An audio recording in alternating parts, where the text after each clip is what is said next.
that post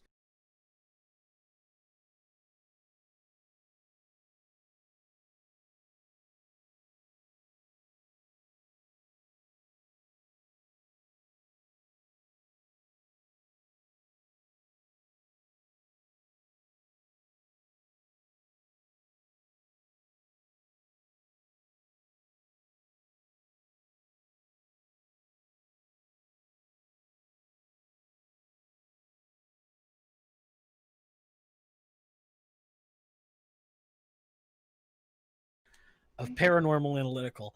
I, as always, am your host, your fearless leader of these times, Dylan Holiday. Along with me today, the Vanna White of my programming, Mr. Rick Warren. What's up, And Geraldo? Geraldo, and of course, a fantastic friend of the show, one of the smartest fellas around, Landon Wells, I with don't us today. I don't deserve all that now, but glad You to be think here Rick? with you guys.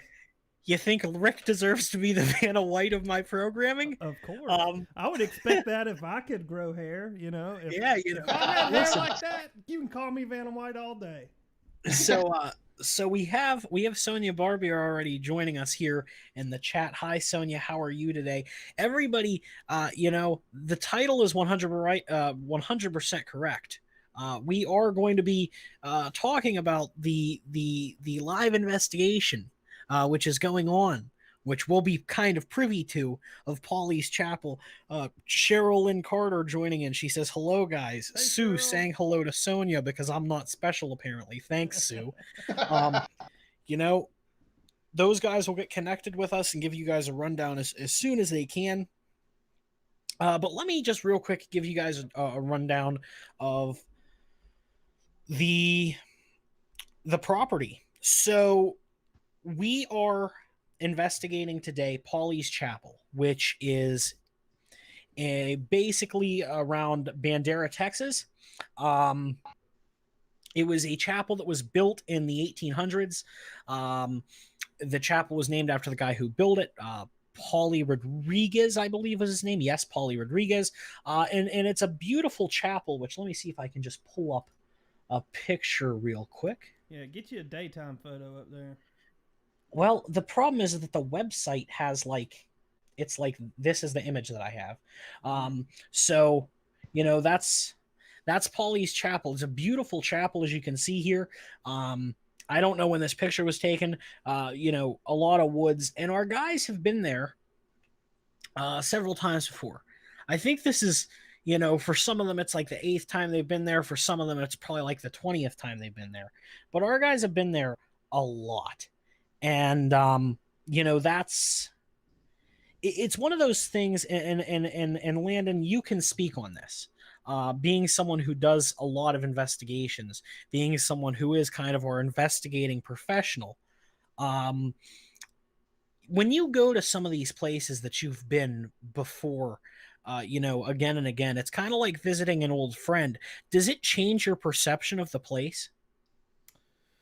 Uh, I don't know if it necessarily changes your perception of the place. I think that upon multiple times of going to a certain spot, you kind of tend to take this wide bracket of ideas, legends, and stories, and you kind of start to put it into a funnel.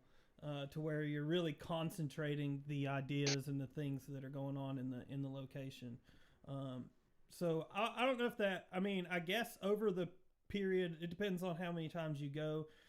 Your entire story of what could be happening there could completely change, over the course of doing it multiple times. I do want to say something real quick, Dylan, before we get too far in. I am restreaming this on to Paranormal Response Team's page and various other pages. So I do have a separate chat from the one here on the Be Live. But if those of you watching from any of the platforms I'm associated with and you want to be in the main show chat, just click that first link there, Paranormal Analytical on Facebook, and you'll see the same video pop up there. We've got a good turnout so far on my end, Dylan. So We're doing decent. We're doing decent. Thank you for that, Landon. Hopefully, guys, we can get the group on. We can get somebody live for a visual for you guys as soon as possible. I'll send out a message here shortly. But we have some messages here from Sue. She's saying, "I'm not special because I don't call her sweetheart or ma'am. I guess that's the way into Sue's heart. I have to give her a fun nickname." And she also is wishing Gordon a good morning wherever he is. So. Good morning from Australia, Gordon. Um, but Rick, I have to ask you, you're someone who's interested in a lot of these older places. You're someone who's interested in investigations. And what are your thoughts on investigating a place that's this old? A place that has this much history, Rick. What are your thoughts on that? To begin with, Dylan, it's quite interesting that it's a church because I don't know too many teams that have had or have the opportunity to actually go and investigate a church.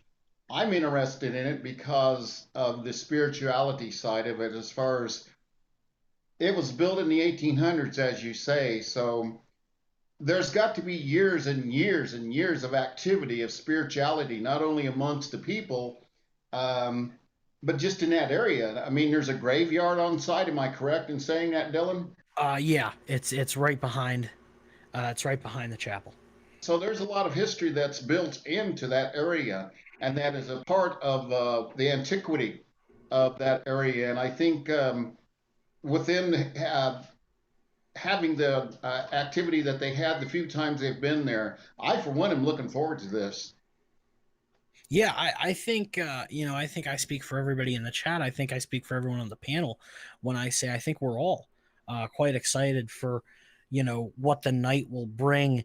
Obviously this is the second time that we've done this, so there are still some things that we have to work out. I know that when you talk about live investigation, people think that you're going to be there the whole time. Unfortunately, there are a lot of restraints that make that almost impossible. And so we'll have our guys on as much as humanly possible.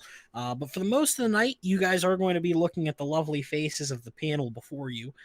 So take off your glasses. I apologize. You have to see this view.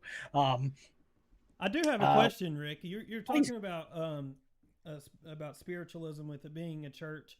Do you think, through your experiences, do you think that just because that there was worship and this spiritual activity happening in the building, that would garner more activity?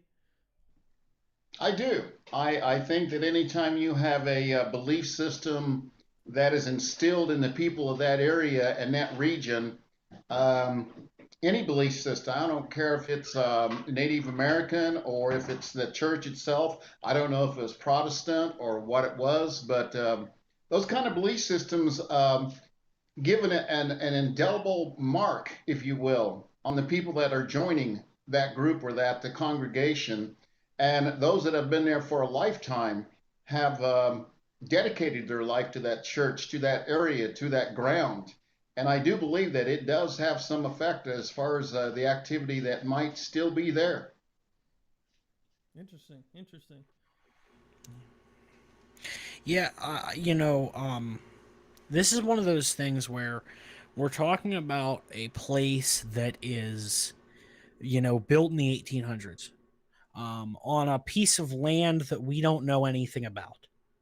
Uh, you know, we don't know what kinds of battles, what kinds of bloodshed was on this, particular land. We don't know the story of this land before the chapel being built. So who knows what the history is? Boy, our chat is really blowing up here. Yeah. Um, Sue, first off, we have Sheila Rochelle joining us. She says hello. Sue's saying that the subtitles are actually caught up with the talking, so great. Scott Hammond's always joining us, telling everyone good evening. Sonia Barbier, wishing him a good evening. Sue Montague, oh, you're also stunning to look at. Gee, thanks, Sue. Darren Wedlock, hi, everyone. And Sue saying hello to Darren. So, a lot happening in our chat, everyone. I did send a message out, so hopefully somebody hops in soon and gives us our first visual on Polly's Chapel. But Landon, Rick had asked you a question before we went live that I think is applicable to talk about on air. Have you yourself ever investigated a chapel or a cemetery? Uh, yes and yes. Now, as far as the chapel goes, I can only recall doing one that was specifically only for, use as a church. I've investigated other places where church has been held in there for a period of time, but it wasn't the main purpose for the building. The one that comes to mind is down here in Atlanta. We investigated this church that has a kind of a crazy history to it. When it was originally built, it was a church for only for black people to attend. At some point over the course, I think it ran like that for about 20 years. I wish I had the whole history here in front of me, but bear with me if you look this up later. It may be a little skewed, but after that, it then became an all white church, which is interesting. This is like this whole change of the guard here. Once that happened, the preacher of this church actually, during service one day, just kind of from the stories that we've been told and we were able to find, just kind of blacked out and got into like this angry rage, like sermon that he was doing basically.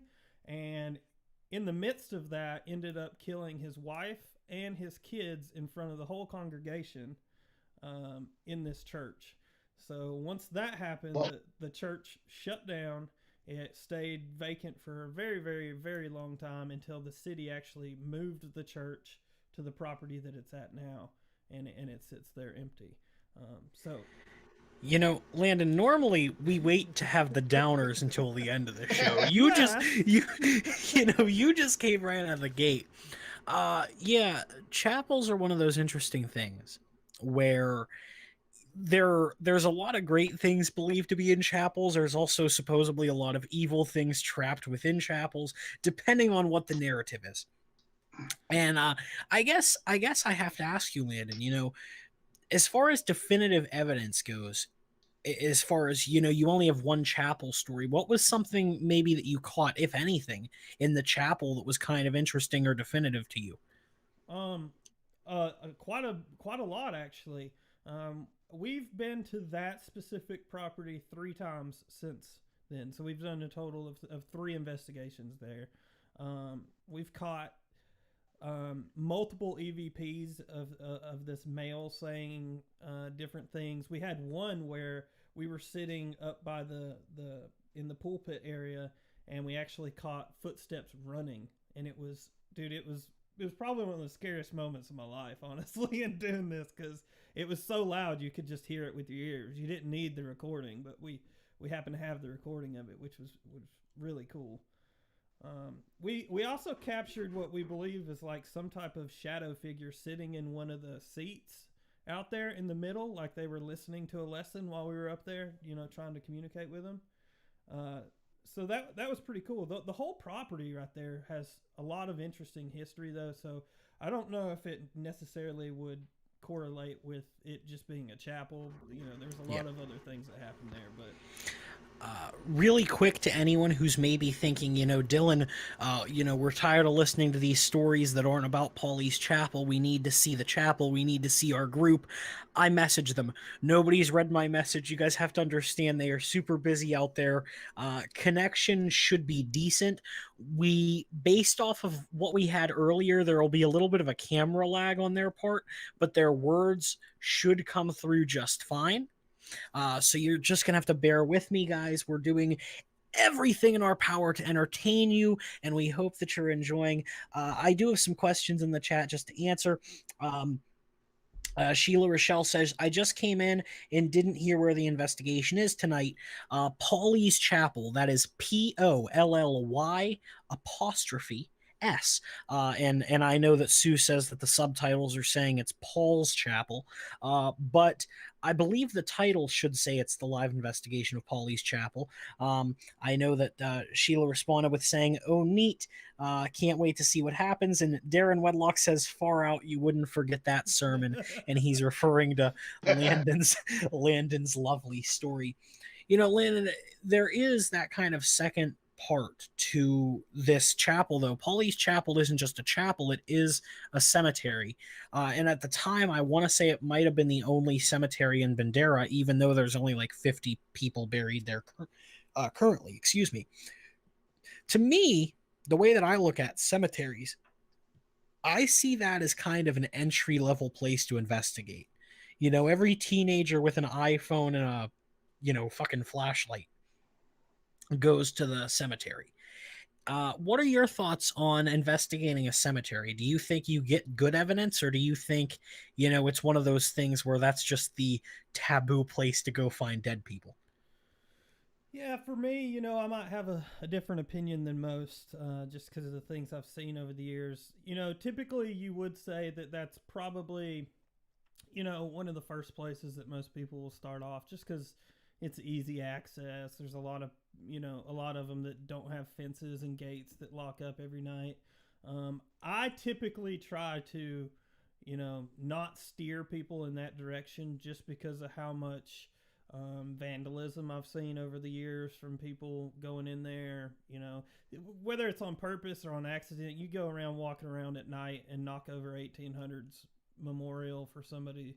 That's it's just crazy. So, I tend to steer people away from doing that. Go find you an old house to investigate, something like that. But as far as being outside and investigating in a cemetery, it's one of the more difficult situations. I prefer, honestly, to be in a house in the country with no roads near us. I mean, uh, there's a lot of contamination that you could experience when dealing with a cemetery. So it's something that you have to be very mindful of when you're out there on the property doing that.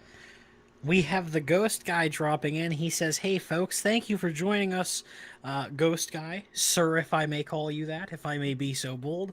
Uh, you know, we appreciate everybody tuning in and dropping in. Like I said, I know, and I'm going to continue to say this, but I know that you guys are really hoping for this first live visual. And like I said, these guys are doing things on their end, and so hopefully we can get them in soon. Like I said, I sent a message out, and hopefully somebody reads that and gets their ass in gear soon. But until then, we're just sitting here telling stories and burning time. I Now, hope you guys are all having a great time with us. Landon, did you have something to say? yeah. I wanna actually, as I'm sitting here thinking about that last question you asked, I want to expand on it too. Not only with like noise contamination and things that you're dealing with in outside uh, areas like that, but there's a lot of environmental issues too. So humidity and things like that can impact some of the evidence depending on what you're using. If you're doing like full spectrum video or things like that, and you're using these extra lights to project to be able to see, if there's any type of high humidity there that light can bounce off of, it'll make it seem like there could potentially be a smoked figure or something like that in the area. So you gotta pay attention to that. Yeah, But and and it's and it re- also, going down. Let me just finish this one point. Going back to something that you're investigating multiple times. If you're investigating a cemetery, now I know this one's pretty small, but generally speaking, most of them have quite a few bodies buried there. It goes back to funneling all this information down to try to figure out what's happening. It just makes your funnel so much bigger when you start off if you're investigating a cemetery, because there's so many possibilities too. so when you're investigating something like a cemetery or something like a chapel, in your opinion, Landon, being the professional that we have, on this dais, would you do it where you go to the chapel first and focus all of your energy on the chapel, and then go to the cemetery later and focus all of your energy at the cemetery, or would you split it pretty equally back and forth? It's an interesting point. Judging because I've seen the place. I know some of the people in the chat haven't. It's quite small, so in this instance, I would probably split. Um, two and two, or I'm not sure how many people were out there, but um, in most in cases, most in most in cases most though, cases I would want. I would want Wow, I'm getting wow I'm getting feedback. Um, um in most in cases, most I cases would I just would want to just focus want to on focus one area on at a one area. time. But in this instance, with it being so small, it probably makes sense to split up. Yeah, I know. I don't know if you can hear it as well, Rick. I know I'm having a little bit of audio issues with Landon. Sounds almost like he's underwater, which is quite funny, considering Sue's last comment is, "That's good because I think Dylan could talk underwater." So thank you, Sue, for cursing my lovely program. Am I good now? Yeah, you're good. Thank Yeah. you. I think what happened is when you brought that picture up, because it messed with my audio too, and I was hearing myself through my headphones. You were getting an echo. Yeah. I Yeah, don't know what happened there. that's weird that it's not like the picture has a sound. That's weird. That's Yeah. odd. Okay, we're learning. We're learning. I apologize. That's why I took the picture down as soon as I could, because I figured it might have been something with maybe the picture's haunted, guys. That's it. Maybe the picture is haunted. All I'm saying. I guess the audience heard feedback too. I apologize, guys. I didn't anticipate the feedback, so I'm so sorry for that. Rick, we haven't really thrown anything to you, and I'm sorry for that, Rick. But I do have a question for you. Sure. As an audience member, as someone who's watching these kinds of investigations go down, what are things that you want to see? What are some things that you want to see? And it doesn't even have to be, just like as far as how someone talks. What's a certain way you want someone to do an investigation? What's something that you as a viewer want to see? I think, well, I'm kind of like Landon. I mean, to begin with, as a good investigator or investigation goes, you go, or I go myself, just like in the cemeteries and everything, you've been told so many things and you hear so many stories that I choose not to bury myself in that information because I don't want to have an expectation. I don't want to have a preconceived idea of what I'm going to see or what I'm going to hear, because it takes away from the experience in itself if it comes up zero. And I think the audience itself, as far as if I'm in the audience wanting to see something, I would love to see some orbs or maybe get a couple of recordings on the EVPs and go from there and analyze who they are. Well, thank you for that. I think that's great. Audience, the same question for you as audience members. What are some things you like to see investigators do? Maybe we can make those dreams come true on this or future streams. Some comments to read. Everybody's really pissed off there was feedback. I apologize. I'm so sorry. I will try that. Listen, people, if you think that I just on purpose, mutilated your ears, I apologize. I would never do that. But Darren has a great question. He says, "Okay, guys, what do you think about orbs, dust, and water particles?" I'm going to start with this one, if that's okay. And I'll throw it around. So as far as orbs go, orbs are one of those interesting things. When you're talking about the paranormal, it seems like everybody and their mother has seen an orb. They've seen an orb of light. They've seen an orb of smoke. They've seen an orb of something that they can't describe. And I feel like dust and water particles are kind of in that same boat. And a lot of times I think that investigators go out on the field hoping so much that they find evidence of spirits that sometimes the idea of being rational goes out the window. Yep. Sometimes all they're seeing is dust or water particles, or something like a bug crawls on the lens and makes it real, foggy. Like you see that a lot with those home. Myself and Eddie were just looking into this. Those home doorbell systems, the rings with the videos on them. Mm-hmm. You see it a lot where like little bugs get on there and people think they're seeing like UFO patterns. Or there's this thing with it where if there's a spider web, it looks like there's a light, but really it's just the infrared light tracting the bugs, and the infrared light does something and shines back onto the camera when it's looking at a spider web. And people don't know how to debunk these things because in their mind they're so certain, oh, it's a ghost, oh, it's an alien. I think these are all things to take into consideration. I do think that some people, when they see orbs, they generally see orbs, and there's no other way to describe it. But I wouldn't say that seeing an orb means or something, you know, sphere shaped is always paranormal. Landon, I'll throw that to you. You know, what do you think about orbs, dust, and water particles?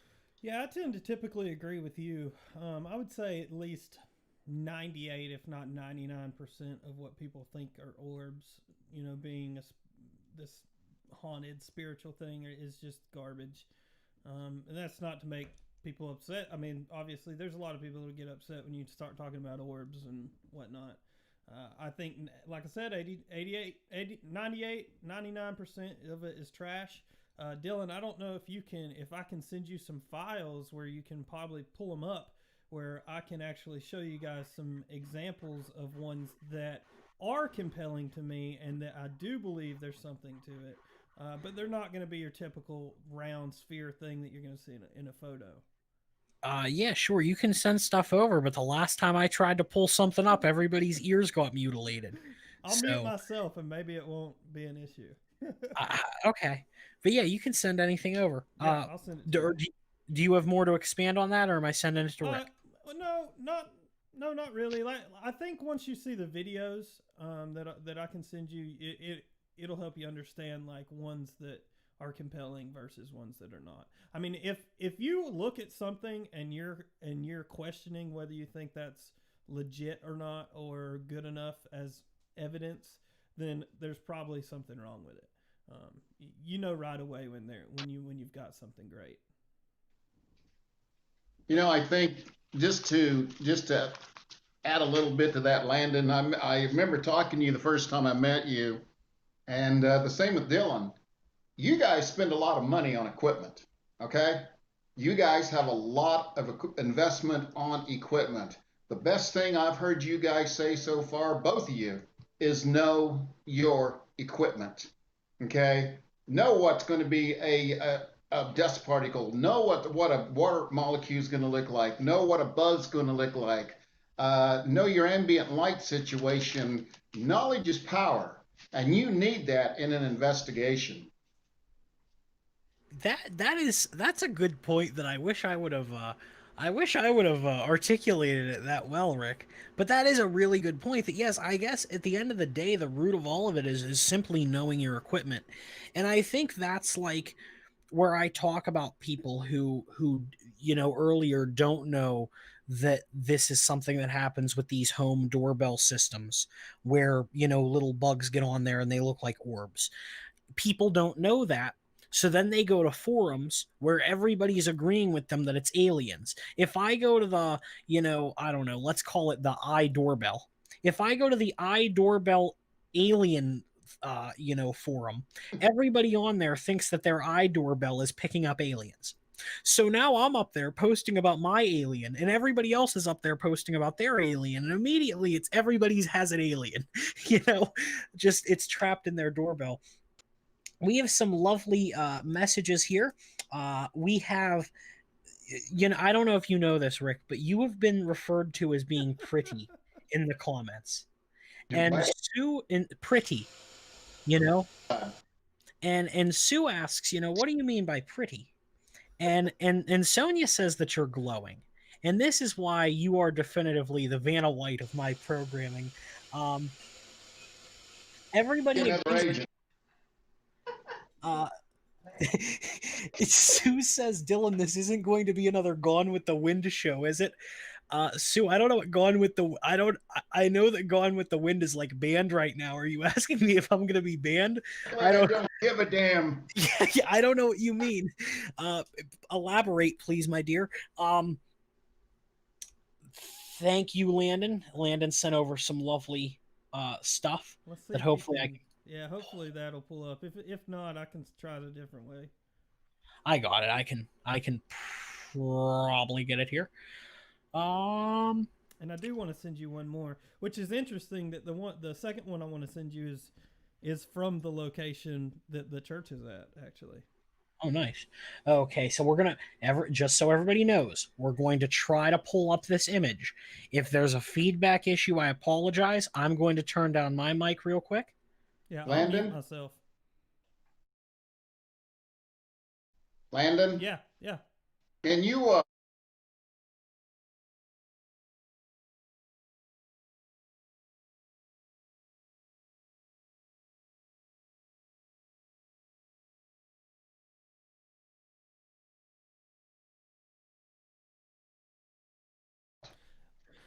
Dylan, are you able to mute that section when you pull it up? You know how like you can mute us on the Yep. video? Can you mute that section when you do it? Yeah, my bad. That's Okay, crazy. wait, everybody. We have Renee oh, joining us. We have our first visual, everyone. We will get back to our other shenanigans here. Howdy, Renee. Howdy, all. So we are over here at Polly's Chapel. Let me flip the camera over and me show Patrick. Oh, there's Patrick. Got Patrick here, and we got a kitty pig right here. Great. So we're gonna offer up to the ghosts and the aliens tonight.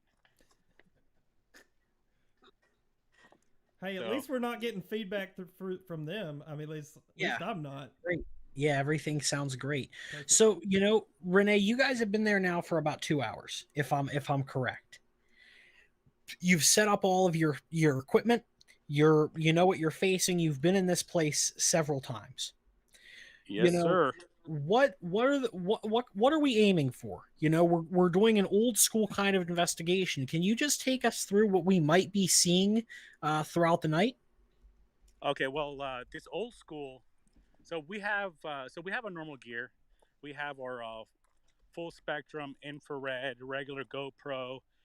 We have shotgun mics, regular microphones. Let me show you my new rig. I know I showed you guys earlier, but this is my new rig that I just set up. So here's an iPhone connected to the new GoPro 7 Black, and so this is what I'm going to be using tonight. So GoPro Black, shotgun mic, infrared light, and then an infrared. It's a camcorder there with a battery pack, so I shouldn't be running out of juice. And then I got a full spectrum GoPro still in the car, and this is my other gear here. Shotgun mic going into a Tascam recorder, a battery pack back here, and then I'm also going to have another microphone that can stick right here for short range. So we're gonna do this kind of old school. We're gonna go in there and communicate with whoever's in there, whoever wants to talk to us. And then later on tonight, we're gonna do the CE5 experiment and try to communicate. Try to get some UFOs. And for that, I brought two night vision binoculars. One of them can actually record video, and the other one you can just see through. And we've also brought laser. And let me see. And then Eddie's gonna do that CE5 technique, and maybe we'll get some UFOs too. Great. Yeah, lovely visual, Renee. Thank you for showing us the lovely chapel. It really is beautiful. And that's like, what's kind of interesting is it seems like the most beautiful places are always the ones that are, you know, confused in supposed hauntings. And you guys have had a lot of legitimate experiences at Polly's Chapel, and I know that you're so excited to see it tonight. And I know that we're excited to be along with that journey. Renee, I know that we're going to wait to do some more the investigation and the C5 experiments until it gets darker. But can you just take us through what you guys have been doing while you've been there and waiting for the sun to go down? Well, I've been setting my gear, trying to get my gear together. Miguel actually been doing a lot of the dirty work there. So he's setting up lights. He's got a light here. He's got lights on the inside. He's setting up the cameras, and he's doing some B-rolls right now. Let me take you inside the chapel. Let me see if he's working. There he is, working like a dog right there. Say hi to everybody. Hi there. You look at that. So just waiting right now. We're just doing some slider shots, getting some B-rolls. So you can get a sense of what this place is like. Hopefully, when we go to edit, it's going to look way creepier than it really is. That's Yeah. all we're doing right now. Yeah, we were just saying that it really is a beautiful place. Hopefully you do spooky it up, with the B-roll. Yeah. But yeah, it is an amazing place to think that it was built in the 1800s and it still looks as pristine as it does today, and it's definitely been taken care of. Yeah, it's really nice. They've taken care of this place. Yeah. So Hey, later on Renee. tonight, we're also going to ring the bell. Nice. So see that bell right there? There's a chain. So the last couple of times we've been, actually every single time we've been out here, we ring the bell, and then all of a sudden we get a bunch of activity. Right. It does. Hey, The chain's Renee. open. Yes. What's the ambience like right now? As far as what are you It feeling? feels good. No, it feels normal. It feels comfortable. Except for Patrick earlier. The right back corner. Yep. The right back corner by, I guess, the piano or the organ or whatever it is. Right when you walk in that corner, you just get dizzy. It's kind of like it feels like your head's kind of wobbling. And you walk away, go in the other corner, normal. It's weird. I didn't have the experience. Actually, Renee here. Say hi, Renee. She also had the same experience. I did in the right back corner when we first got here and I was checking it out. It was very intense in that back right corner. Very, but nowhere else. See, that's the deal when we do investigations. Certain people get certain feelings, and it's also strange. You can see a UFO right there in the sky. I can see it, and the person next to me cannot see a thing, or vice versa. We've had these strange experiences before. Scott Hammond's in the So let me chat show you. is asking what time you're ringing the bell. I assume it's around sundown. Do you have a time? We're not exactly sure we're gonna ring the bell. We're just gonna have to go with the gut feeling, as we did last time.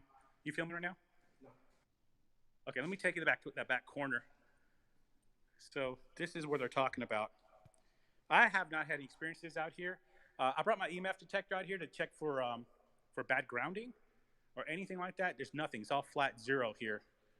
So there's nothing electrical that's going to give us some spooky feelings. A lot of times when you have, let me put this back here. So a lot of times when people have experiences with ghosts, it's man-made. So we've run into that where like a basement has a really spooky feeling, and we bring out the EMF detector and we notice that it is just dumping energy out. And what that does, it confuses your brain. It makes you feel like you're being watched, or you feel sick, or you get headaches, nauseous, or dizzy. So that I went over there and did a quick sweep. I'm not a huge fan about looking for ghosts with these devices. I've had okay luck with that, but it's more for me to know man-made energy. That's what I really use it for. So I took a K2 meter and another EMF detector out there, and it's all flat. So there's nothing in there that's man-made that's making us feel goofy or strange. Well, that's good that you're making sure that all of our, T's are crossed and our I's are dotted. Renee, I always have to ask with these kinds of investigations. Obviously, you haven't had one of those kinds of lightheaded experiences, but others Oh have. yeah. What's Oh, I the? definitely have. Oh, you have. Okay. Yeah. What's the feel right now? Just kind of a wellness check. What are you feeling? Any type of energy one way or another? Myself, no. I've actually I feel great out here, but that can change in an instant. So there's one thing I want to show you guys. I brought this meter right here. So this is not meant for anything but looking for cables. So what I do is I'm a network engineer, and sometimes I have to look for cables, and I put a tone generator on one side, like an Ethernet cable for computers.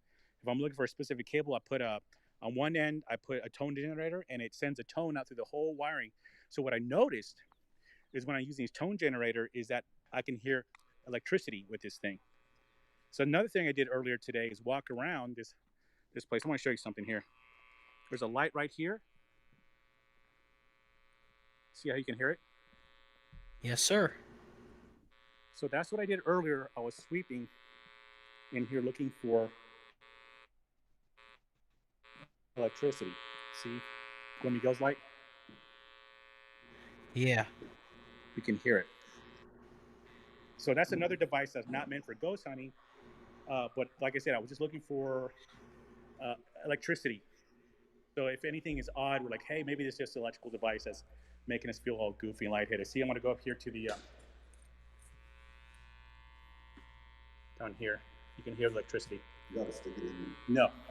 there. If you stuck it in there, you'd find electricity. See, we walk around here. So I tried everything. You see if this can help us out. Let me take this off here. So I'm the I try whatever and see if it works. That's another thing about doing these investigations. We'll try anything and see what works. And sometimes, hell, it works, and we keep on using these things. So I'm going to keep on using this fluke meter from now on, just to look for electrical devices. You know, you are the mad scientist of the group. You're always coming up with new things and new ways to investigate. Besides your lovely camera tool that you created, which films in 840 different ways, is there anything else that you've come up with that we'll be able to see new on this investigation, Renee? Nothing really new. It's just tried and true methods. I brought my DSLR camera. So a couple of experiments I might try tonight is I'm going to keep a long exposure. So another thing we tried at the Bel Air house, we did long exposures in the attic. So what you do is you get a DSLR camera and you crank up the ISO and you set it down in one spot and you have your lights turned on and you focus in one area and then you turn off all your lights. And what you do is you set it for like a 20-second exposure with your ISO cranked up. And I haven't had any luck with it yet, but I've seen other people use it. Well, they'll actually see a spirit standing there because you're almost in a complete pitch black room, and then with the aperture opening for like 30 seconds or 20 seconds, it gathers all the light, and you can see stuff out there. I've done this with camera with filming the sky. You get some great stars with it. I've actually written my name in light. I had my camera there, and I ran on the other side, and I had a timer on there, and I wrote my name in light, and it was pretty cool. So I decided to try that. So that's another experiment we're going to try tonight. Long exposure. So I want to show you guys. This is a beautiful, beautiful place here. Hold on, let me switch the cameras here. And right down the road here is a cemetery we'll be heading down later on tonight. The cemetery is really cool. Yeah. We've had lots of experiences in the cemetery. So we know for sure that place is haunted. 100% sure. Yeah, it's one of those things that when we talk about Polly's Chapel, it really doesn't do it justice. How much in the middle of nowhere it is. Look who we have. Who's that? Oh, look. That's Colin. Hey, he's calling. He's driving. Yep, just put you live on Facebook. So yeah, he's on his way. Great. The more the merrier. We always like having the company. Ladies and gentlemen, that's Colin.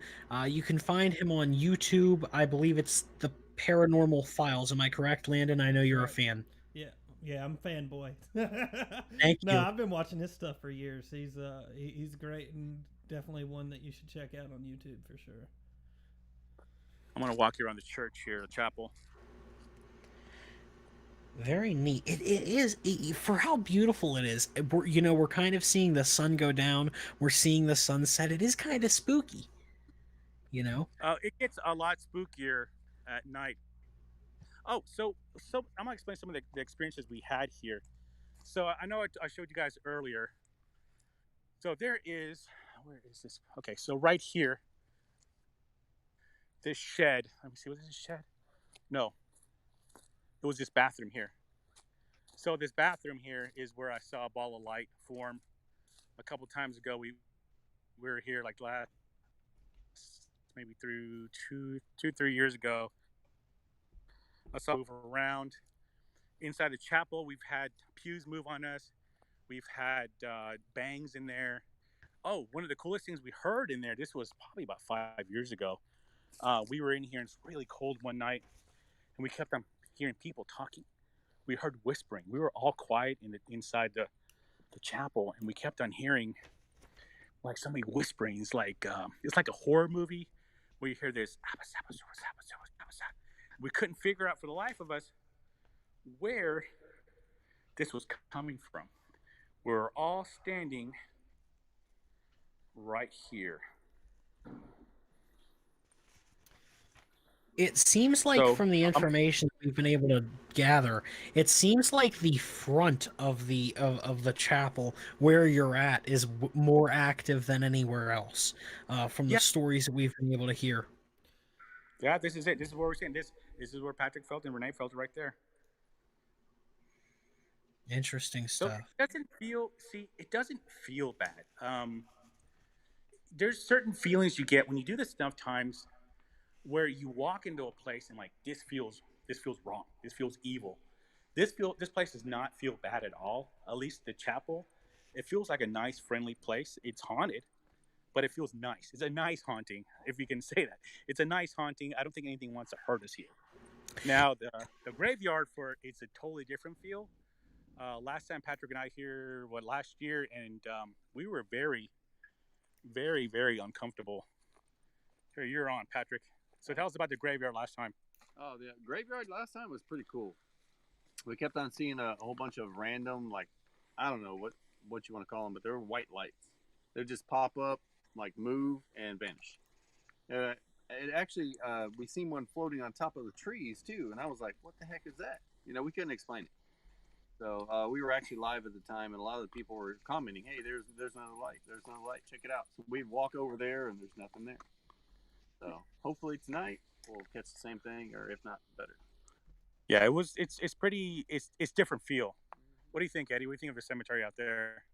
Well, I love the cemetery, and like I told Dylan before, I mean, this place has a lot of activity, and I think once we get back out there tonight, we're gonna have enough cameras on the situation where if something happens, we're gonna get it. So For sure. yeah, we are definitely looking forward to finding something out there, and then I'm looking forward also to doing some of the CE5 from Dr. Stephen Greer, and it's a perfect night. It's totally clear, so we're gonna be able to see everything up there, especially out here in the dark, because where the cemetery is, there's no light at all. It is pitch black out there. It's very nice. So That's cool. it's gonna be a great investigation. Yeah. Well, I guess, Renee, we should probably cut you guys loose so you can get what you need done, and then we'll connect back up when it gets a little darker, right? Definitely. Yep. Thank you. I'll get out with you guys here, and well, soon. I can't tell you when, but soon. Thank you. All right. Well, what did everybody think? I'm kind of interested in what that chapel is made out of. Is it limestone? What material type that it's made of and consistent with? Um, I, I would assume it's your basic brick and mortar, but there again, you shouldn't be taking building advice from me. We'll ask the next time we're on. Really quick, just to go through some comments. I would like to say that it seems like some knickers are excited over the sight of one Eddie Hill and one Patrick. I am quite disgusted reading these comments, and I am not putting them on air. But just so everyone knows, apparently Patrick and Eddie are gorgeous, and that's great. But Darren Wedlock has a lovely question for you, Rick. He wants to know if there are any Native American beliefs about those balls of light. Yes, there is. Belief that goes with that is basically in ceremonial type of situations where, well, just for instance, like the ghost dance or any other kind of ceremonial dance that we have. Um, a lot of people don't understand what powwows are to the Native American. It is our church. It is our belief system. We have different powwows that go to the community in different aspects of outside the Native world, and those are the powwows that you see. The powwows you don't see are the ones where we actually have ceremonial dances and songs that are a part of our religion and our belief system. And those balls of light, they are part of the spiritualism that they basically, for lack of words, sometimes through the ceremonial dances and the drums and everything, they are basically kind of conjured up, so to speak. You'd have to be there to see it. Um, yeah, interesting. Thank you for that. I know we've talked a little bit about powwows in the past, Rick, but Landon, I know you've been in the chat. You've been talking about something that you want to expand on. So please, by all means, sir, the Yeah, floor I is yours. actually have started a list of things that we were going through while Renee was going on that I wanted to talk about. That I know we got a lot of time, so let's fill it up. But Darren was asking me. Let me make sure I get the question right. The murder, was it a rumor or historically true?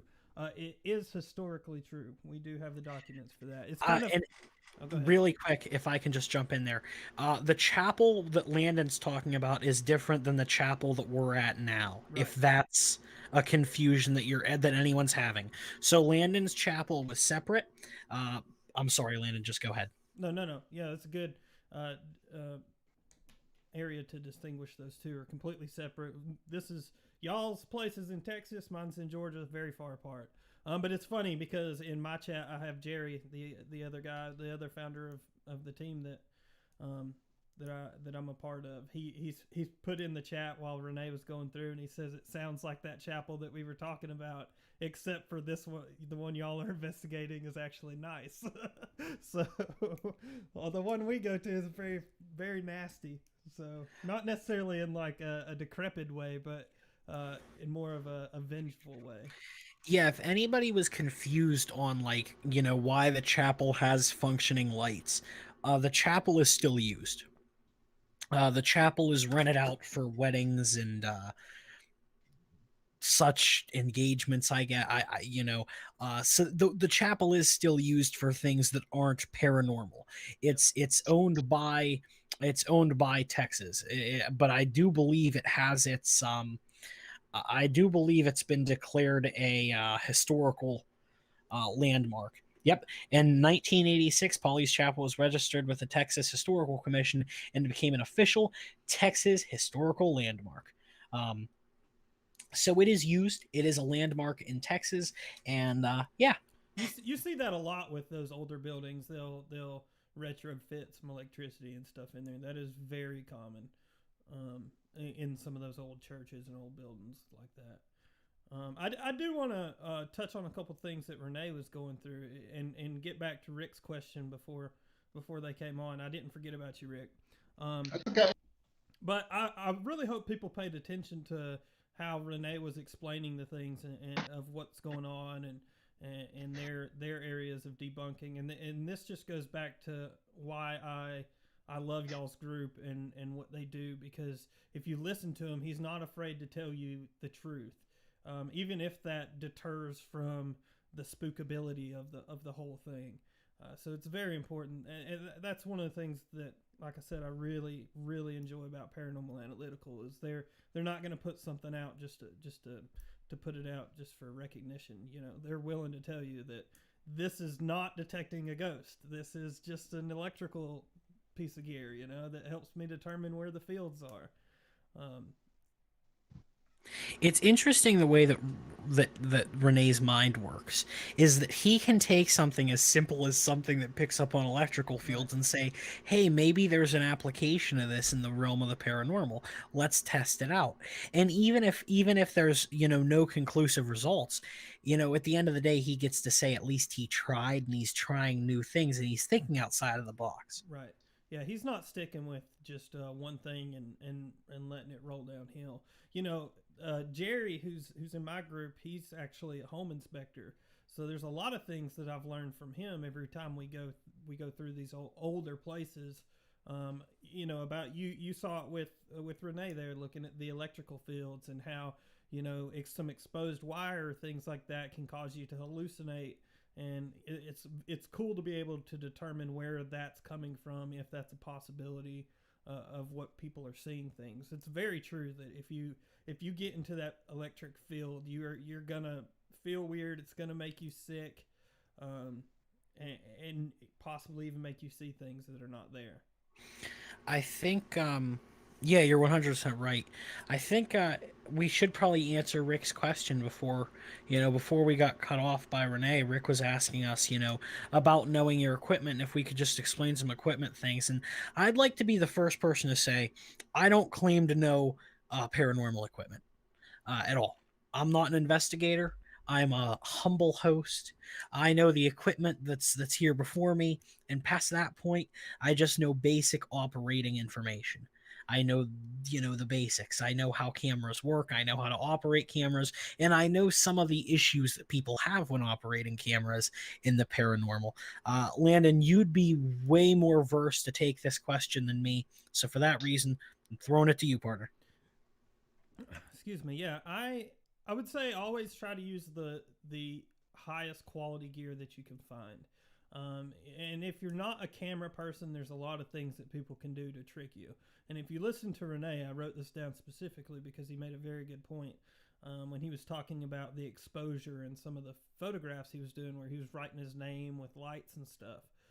Back in the early times when cameras were, few and far between, like back when the spiritualism movement even started, that's one of the things that people would do to superimpose this ghostly image behind somebody. People would come and they would do like a medium, seance type deal, and then they would take a picture of them, and you would see their mother behind them or whatever, and all that really was just a long exposure time and things like that where they could impose that image in there. So, if you don't know your equipment and you don't know that those things are possible, you can be fooled pretty easily. That's why I kind of think it's very important that when you start seeing things happening, is that you try to recreate it, and if you can figure out how to recreate it, what's causing it. So that way you can learn.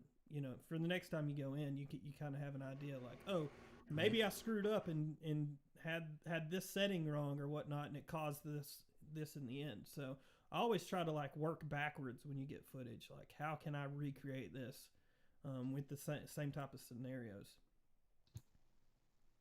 Yeah, I think to kind of build off of what you were saying there, not only is it important for you to know your equipment, but it's important that if somebody's watching you, that they should do research on your equipment, you know?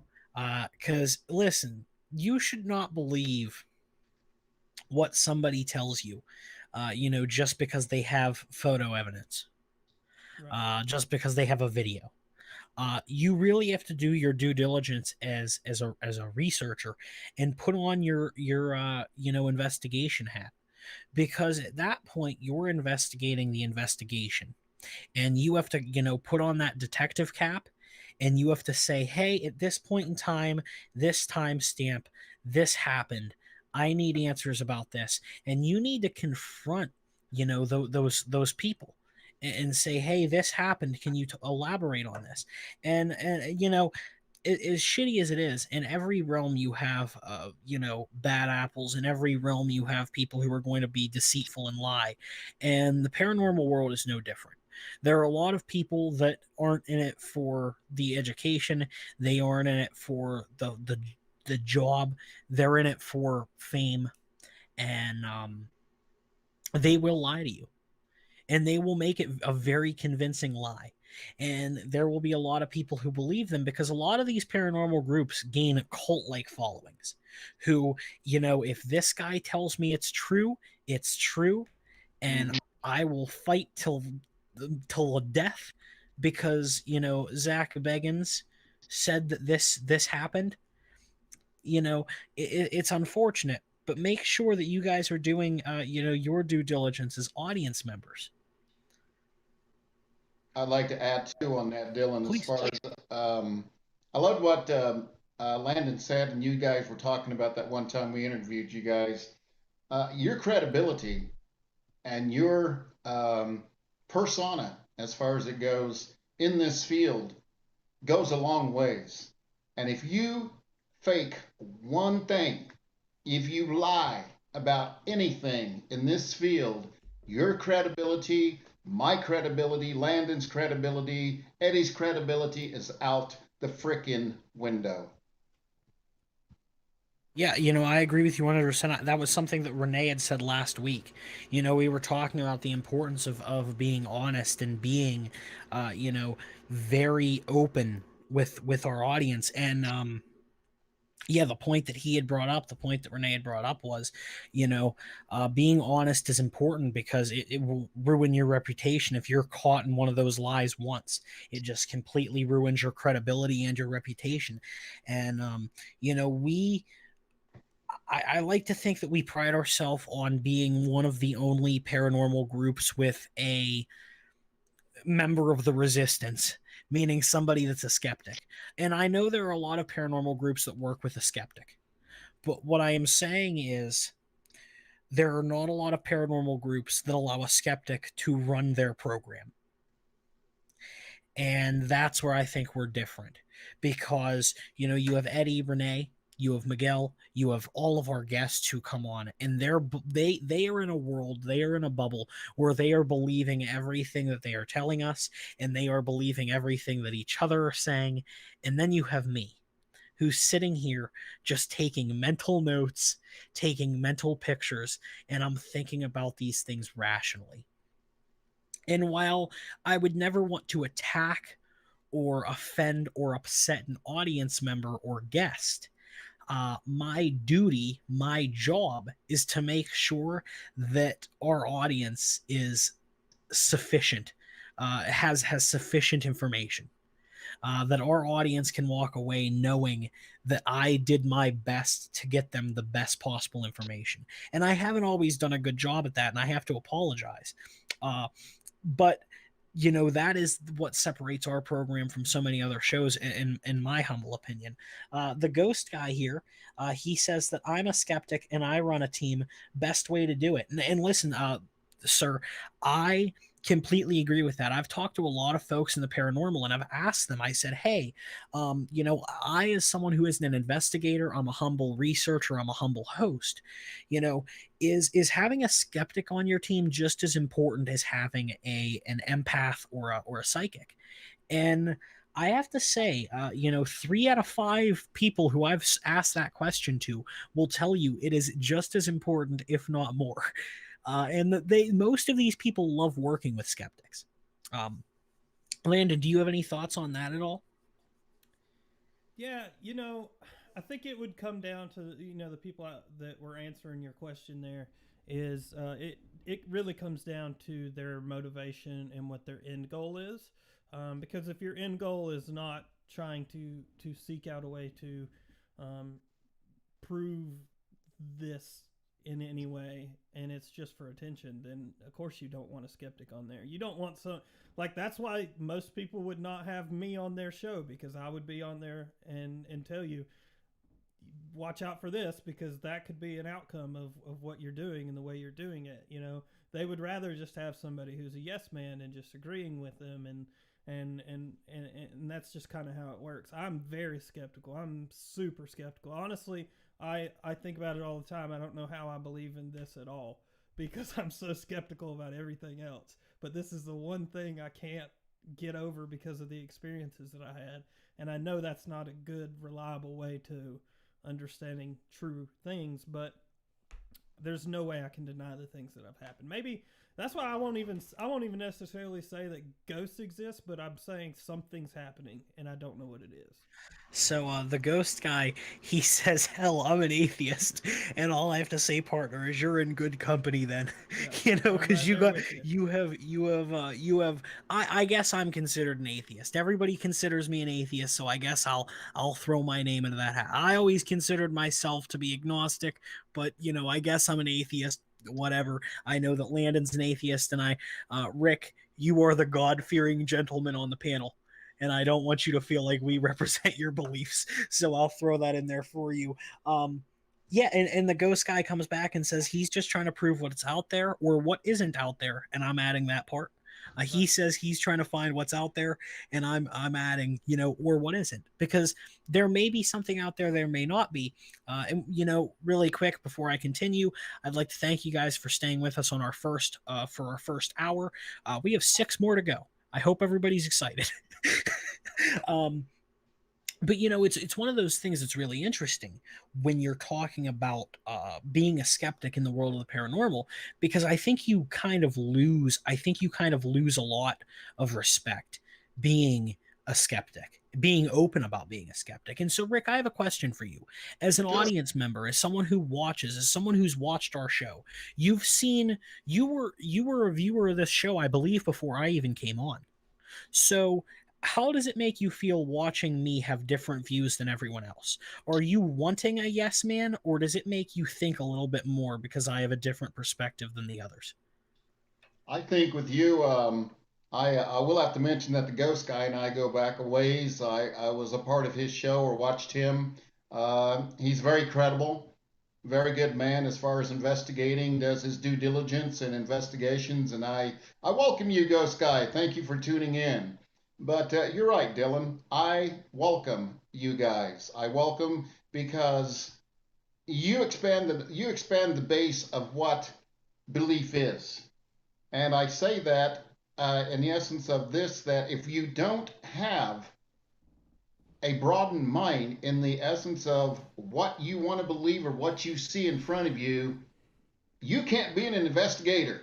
That's impossible because you have to be able to sit there and question what's in front of you. You have to be able to sit there and yes, I have a belief in a higher power, a creator, but I know there's other things out there. And I know that there's other things that go bump in the night.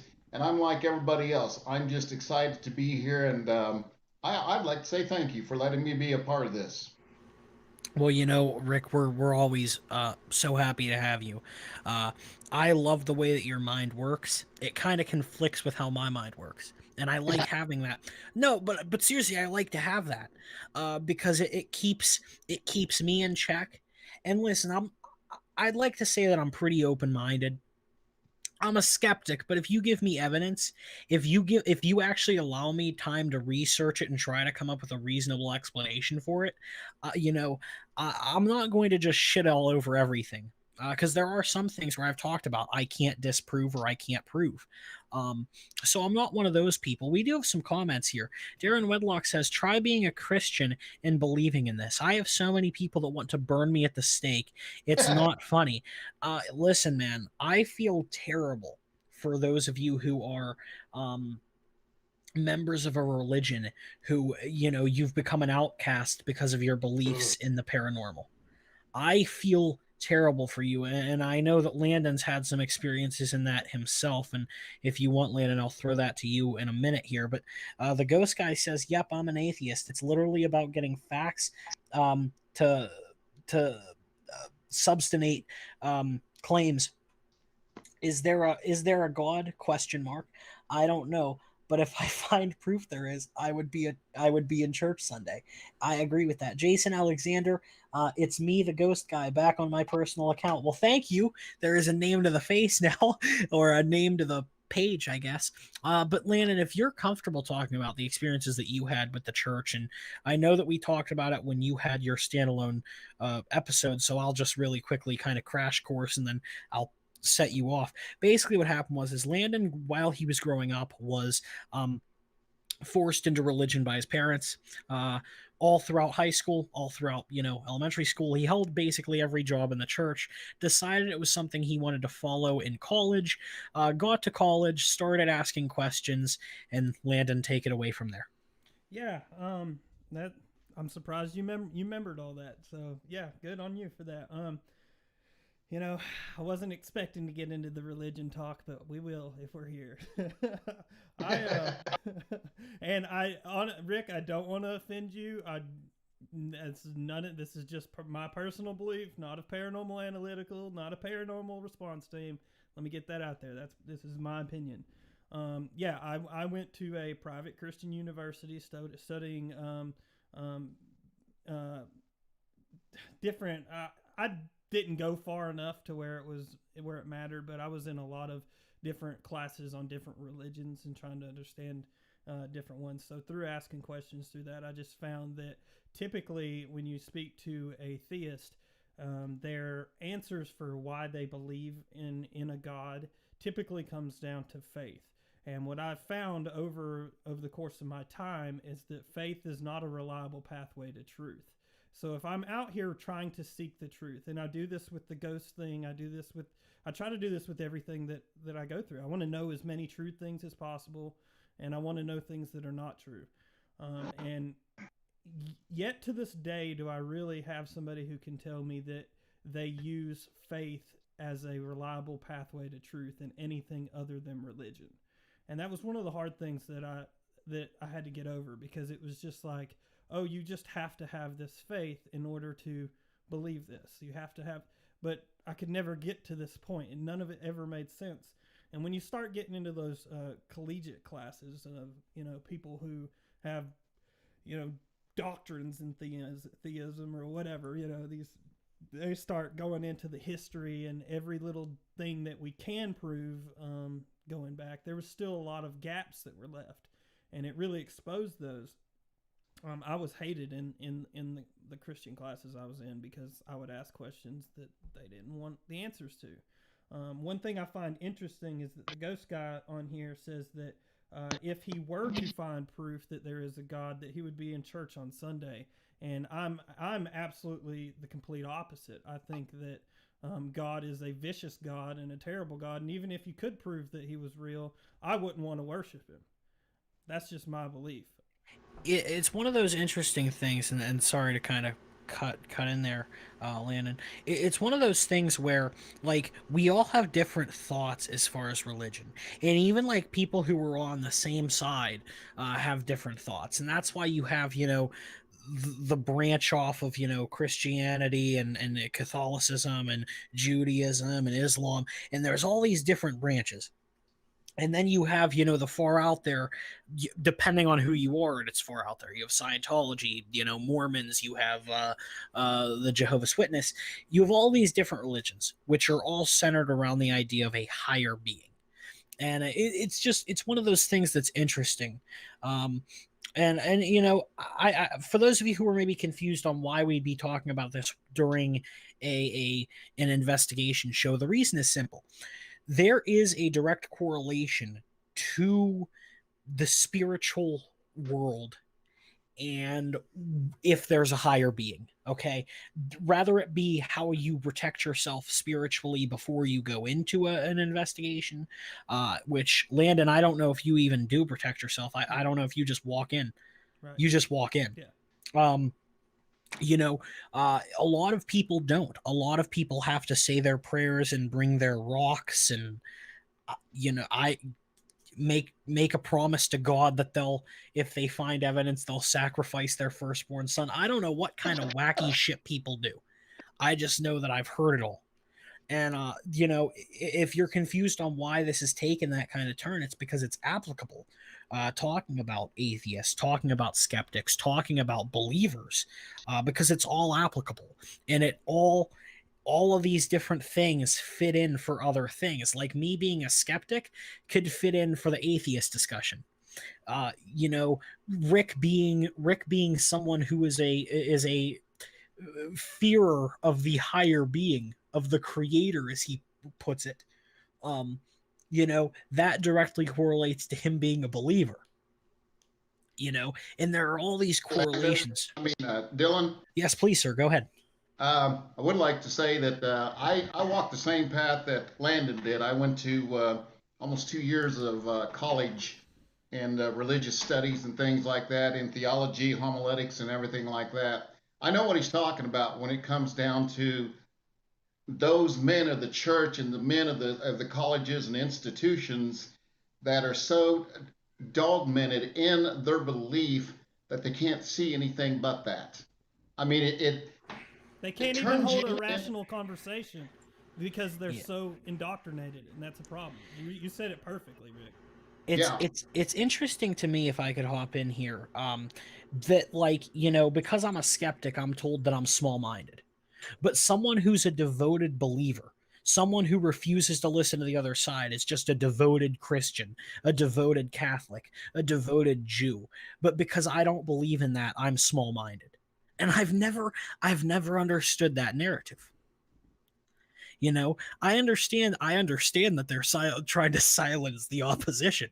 Trust me, I get that. I deal with politics enough to know about all that. You know, but I never understood how that was what we were going to say, is that, oh well, atheists are just they're all devil worshippers.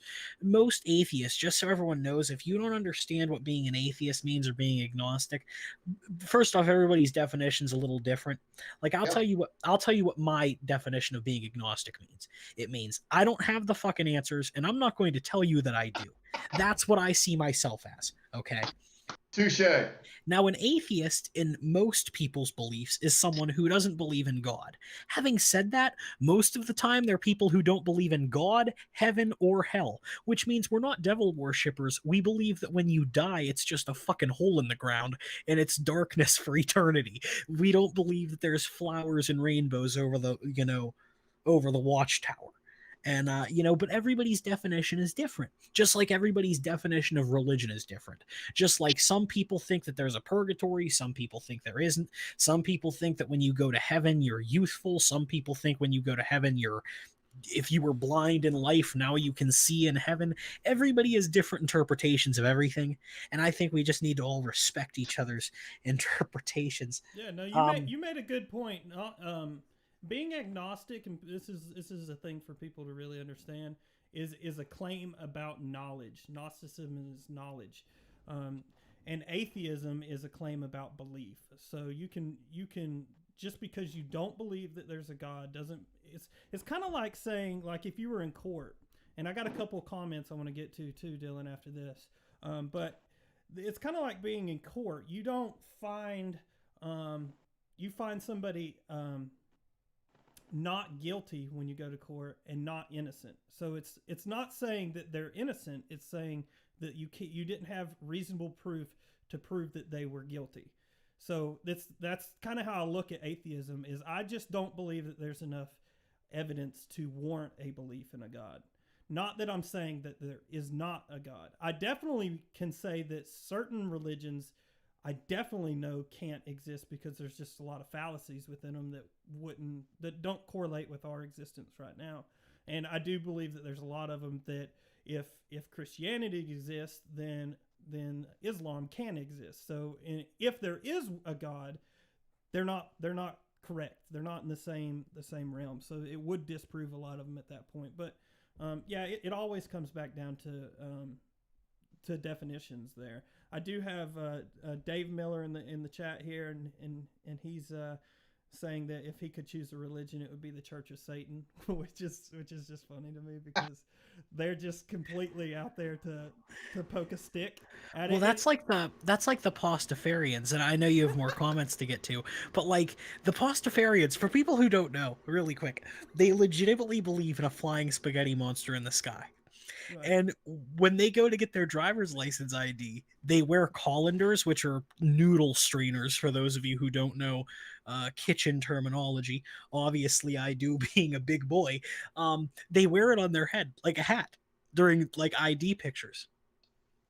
And I don't know why. I don't know who created this religion. I don't know why it's a religion at all. I did go to school with someone who passionately believed in it. Like, I'm not even kidding. It wasn't like it was a bit. He passionately believed in it to the point he broke down in tears one day because a religious dude shit all over it. So I don't know if there was something going on in that kid's head or what. But yeah, man, he passionately believed in the Pastafarian monster. Go ahead, Lynn, and I'll let you keep going. And also Jerry's in here, and he's commenting on, he's actually had two instances where his he's been dead on the table, for example, and he's never had a near-death experience or didn't experience anything after that. So that's one of the reasons. We talked about that on the show that I did with you guys, where he had talked about he had those two experiences, and what he had said it isn't verbatim, but he had basically said he couldn't understand why everybody else who dies gets to see something. They all see something, and he's just sitting there. He just thought it was odd that everybody else has a story, and to him it was just darkness until he woke up. Right. Which just makes Um, this whole diving into the paranormal stuff so interesting, is because yeah. I, in any other instance, I would not believe this at all. But It's there's just it seems like our audience actually enjoys this conversation. So I do appreciate that, guys, and I also appreciate your shares, everyone. My apologies. God, it's already, we're not even 6 hours in and I'm already slurring language. Darren Wedlock in the chat says, yeah, same here. After I started looking at paranormal evidence, the proof became theological evidence. And most Christians just want to label all the proof as demons, which is very frustrating. I agree. Sue says, I don't believe in half of what they report in here. I need to see actual evidence. Sue, as you know, myself and you are from the same cloth on that. I like to see evidence, and even sometimes when I see the evidence, I'll call bullshit. Jason Alexander says, the Pastafarian was created by an atheist, I believe, to show the world that if you create an outrageous religion, people will follow it, and people really fucking do. well, And that's part of the reason that Satanism was created, was just yeah, to combat Christianity and things here in the country. I mean, look for example, I think it was just a couple years ago they came out with this massive statue of some demon or whatever, and they revealed it in contest to some religious statue that was posted up. yeah, it's one of those weird things where, I've always said that religion is a my God's dick is bigger than your God's dick kind of thing, but now legitimately people are opening religions just to fuck with other religions. That's what they do. Yeah, yeah. I thought that the Pastafarians were started by atheists, but like I said, I went to school with a kid who, let me first off just start by saying, this guy did not have any abnormalities as far as I could tell. He was normal in every aspect. What'd you say, You Landon? said as far as mentally, he seemed normal. Yeah. Okay. He didn't have any handicaps as far as I could tell. I think that's the nicest way to say that. I don't want to upset anybody if I don't have my mental, jargon down. But he did passionately believe in the Pastafarian. From the point that we were in 6th grade to the point that we graduated, he would get in heated arguments about it, to the point where I can remember one time we were probably in 8th grade, and some kid just goes, that's the dumbest fucking thing I've ever heard in my life. And this kid legitimately broke down into tears, and not out of anger, but out of he actually, that's what I realized, he was actually drinking the Kool-Aid. I just figured he was an atheist who just wanted to piss people off, and you do you, man. I'm not trying to piss people off for funsies, but if that's what you, but that's when I realized he passionately believed in this shit. And that's when I was like, oh hell no, I don't want any part of any of this shit. But it's very interesting, and there's a lot of religions like that. And regardless of what people like to believe, a lot of times there are different religions that are created for darker reasons than we would like to admit. Cough, cough, Scientology. It's a money grab too. I mean, look at how much money's in religion. Oh my God, yes. I mean, it's insane, and the tax benefits, being a nonprofit and things like that. It's definitely one of those things. It's interesting. If you can create a religion and instill a lot of fear into people and promise them things that you never really have to actually prove or give to them, you'd be surprised at how much money you can get out of that. Jason Alexander says, "True Satanism is more like a Wiccan, and it's about Mother Nature worship." That's interesting. I didn't know that. Yeah. So thank you for. Yeah, that's a big thing with Wiccans for sure. I don't know enough about Satanism to really comment. I have a narrative, yeah. I do know that a lot of the things that they do are just to show the bias that the government has for Christianity and things in this country. Yeah. So. Well, I guess from here we kind of shift gears from the religious thing, and I don't think any of us expect. I know I definitely didn't expect us to have a 15-minute conversation on religion. It was the comments. I blame it on the people in the comments. um, but I guess we kind of just shift gears here to talking more about anomalies Yeah. is probably the best place to go. I don't know from if we can pull that link back up, or if we can make it work without screwing up the stuff. what But I have that another video one here. you sent me. Yeah, and I have another one here for you. Yeah, I'll pull that back up. I'll just have to kill the audio so I don't have a fucking helicopter blaring in my ear. I'm sending you the second link. I haven't opened it, so hopefully it goes straight to it. Let me see. Give me 1 second. Yep, just sent the second. I keep dropping my pen, so if anyone's confused on why I keep bending over, it's because I keep dropping my pen. It's like my security blankie. I need to have a pen in my hand while I do the show. But let me pull up this first video. This is... I don't... What the fuck Sorry. is that? That was me. How... I didn't know that you could pull audio through. Well, my audio's feeding two different ways, and so it came Oh, okay, through. I see. So it was just coming through the mic. I see. Yeah. We're learning. See, that one wasn't me. Jason Alexander says, "Okay, has anyone caught a feather-shaped orb?" And Darren says, "When you stand back and look at the bulk of paranormal evidence, uh, though, does it paint a bigger picture, or are we all looking at it in our own interpretation?" So I guess we'll take Jason's. I don't know anyone who's found a feather orb. Maybe someone else. I think that may be similar to the second video I just sent you. Okay, which we'll get to that in a second. That'll be a good example of that. As far as the interpretation question that Darren has, I think it's 100% through everyone's interpretation. Once again, like I just said, as an atheist, I interpret things differently than other people do. When I hear a strange voice or I hear a noise, I immediately want to go, hey, what was that noise? Was it something paranormal, or was it someone's weird ringtone? And you would be surprised how many times it's just somebody's fucking ringtone, or someone walks in at a weird time and says, "Hey," and then they cut off because they know that they're talking when they shouldn't be. Well, until you can prove it, it's all going to be interpretation. You 100%. I mean, none of this is proven. I cannot show you empirical evidence, and I cannot recreate. I mean, it's not proven. It's not proven. Period. So I have this video that Landon sent me, and I'm just gonna keep it on the orb here, so you can see there. Yeah, I'll kind of explain this here. I know I have a little bit of feedback. But what you're gonna notice is this ball of light runs up the right side of the wall, and then it comes back, and actually hits my camera and knocks the camera to the side. So that's an instance where a round sphere orb was interesting to me, that it had enough power to move the whole camera. Boom! You see it get knocked. Yep.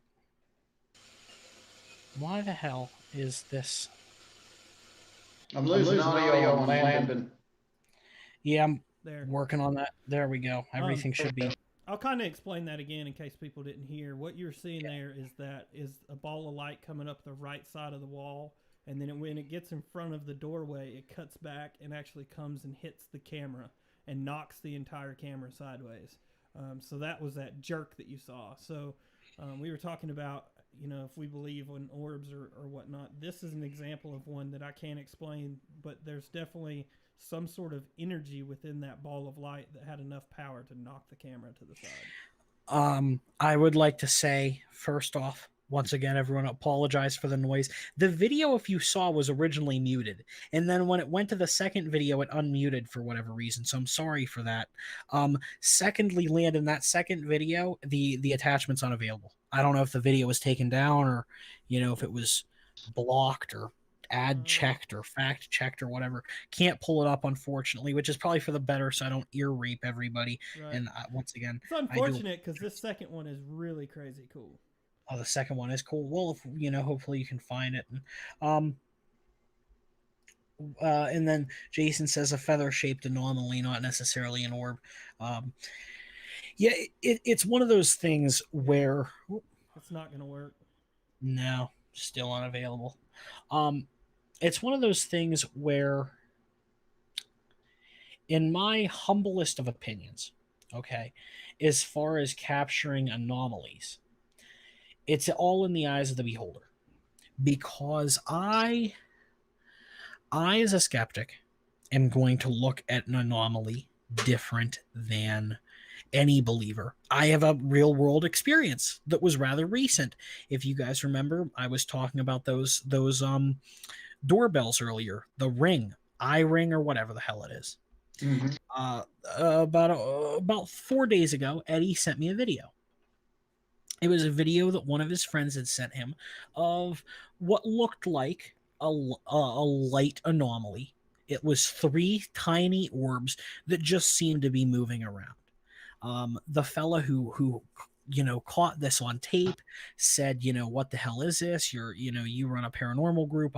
I think he's affiliated with paranormal groups as well. So he just wanted to share it. And I'm looking at it and I go, Eddie, this is something that happens a lot with hiking cams. And he goes, I don't know, brother. You see how it's moving around? I said, no, no, no, no, Eddie. I this isn't up for debate. I'm telling you, this happens a lot with hiking cams. And I explained to him 100% what it was. And I sent him like 5 different videos of the same exact thing that he had seen. And basically, it goes back to the thing where I was saying, when these cameras, when the infrared uh when the infrared color picks up on a spider web, what it does is it reflects back into the lens, and it gives you kind of like a glare effect, creating kind of that orb effect. And because these eye rings or whatever the hell they're called um, they do attract bugs. It's quite common for a very small bug to crawl across your screen and you get a little orb anomaly. But if you look really closely, your little orb anomaly has legs. It's just one of those things that people think that because they see something, it's automatically an alien, it's automatically a ghost. And that's not always true. And sometimes we need to try to fact check ourselves. And, thankfully that I'm there to fact check this group, because for all I know, Eddie would have put that up we would have been doing a show next week about, how these doorknobs are haunted, you know. But just a little bit of research, guys. It probably took me an hour to figure out what was happening. Um, Darren Wedlock, have you messaged the team, Dylan? Hopefully they're not wrestling with a Bigfoot. Um, Darren, truthfully, I don't really have to message the team. They know that we're here. I don't want to be an annoyance. I know that they're really waiting to get the bulk of the stuff out when it's nighttime there. And I know that the sun goes down kind of slowly in Texas. So I don't know, where we're at as far as the sun in the sky, and as far as what they need to film. Um, you have to think of it like this. This isn't like the last investigation in the sense that I don't have a set camera person. Um, my set camera person was unavailable for the night. Um, so with Gordon not being there, I kind of just have to hope that they're going to hop in when they have a chance. So I do apologize to everyone. I know this is a lot of rambling. I know this is a lot of talking, but we're going to get you guys the best possible content that we can get you. And I hope that we're doing justice here in entertaining you. Rick, you've been kind of quiet. I feel like you have something to say. Oh, I just listening to the content here with everybody that was talking coming into the comments and everything. I'm glad we have that much of a difference of an audience. Um, that opens up your mind. That opens up your thoughts. That opens up discussion, and that's what's healthy about this whole field is that if you can have a audience and a people that are open to discussion, that's when you learn something. I think Rick, you're 100% right. What's funny about our audience compared to other paranormal audiences that I've seen, and I think Landon can concur with this, being that he's been a guest on a lot of people's shows, is our our viewers tend to be more on the skeptic side. There's a lot of them that believe a lot of stuff, but they like to see evidence. They like to hear evidence. And just because somebody comes on, I'm sorry that I'm chuckling. I'm thinking of a particular story. Just because somebody comes on and starts saying things doesn't mean everybody should believe them. Landon, please don't say what I know you're going to say. Just let it go. Don't get me in trouble. But just because somebody comes on doesn't mean we should just believe what they say full-heartedly. It's okay to ask questions. And that's where I say I have probably failed you guys at certain times because I didn't ask questions I probably could have. Darren says, no worries, I'm really enjoying it. Thank you. You listen, I appreciate you guys for your shares, which I think we have more shares today than we've had. So I appreciate that so much. And the viewers, for the most part, we have a pretty solid foundation of viewership. And I don't know what Landon's viewership looks like. I got But about 15 on mine. Yeah, we have 8 over here, but it's fluctuating in between 12 and 7, so Yeah. it's all over there. But I'd like to thank everybody for watching. I know that I'm in this for the long haul. I know that Rick has a very strict nappy time, and I know Landon's a trooper, but he's been up for a long time. So it's one of those things that I know I'm in for the long haul. Hopefully, unless I have a stroke and die on air, which better add some shares and some views, because if I keel over. um, Scott Hammond says free thinkers, and I would agree with that. I think that our audience is definitely they don't fit the mold of a paranormal show. And what I mean by that is when you go to most paranormal shows, everybody there is drinking the Kool-Aid like it's going out of style. They're drinking the Kool-Aid like it's cocaine and we're in 1972. You know, um, um, and our audience isn't so much drinking that Kool-Aid. Our audience likes to digest the information that's being presented.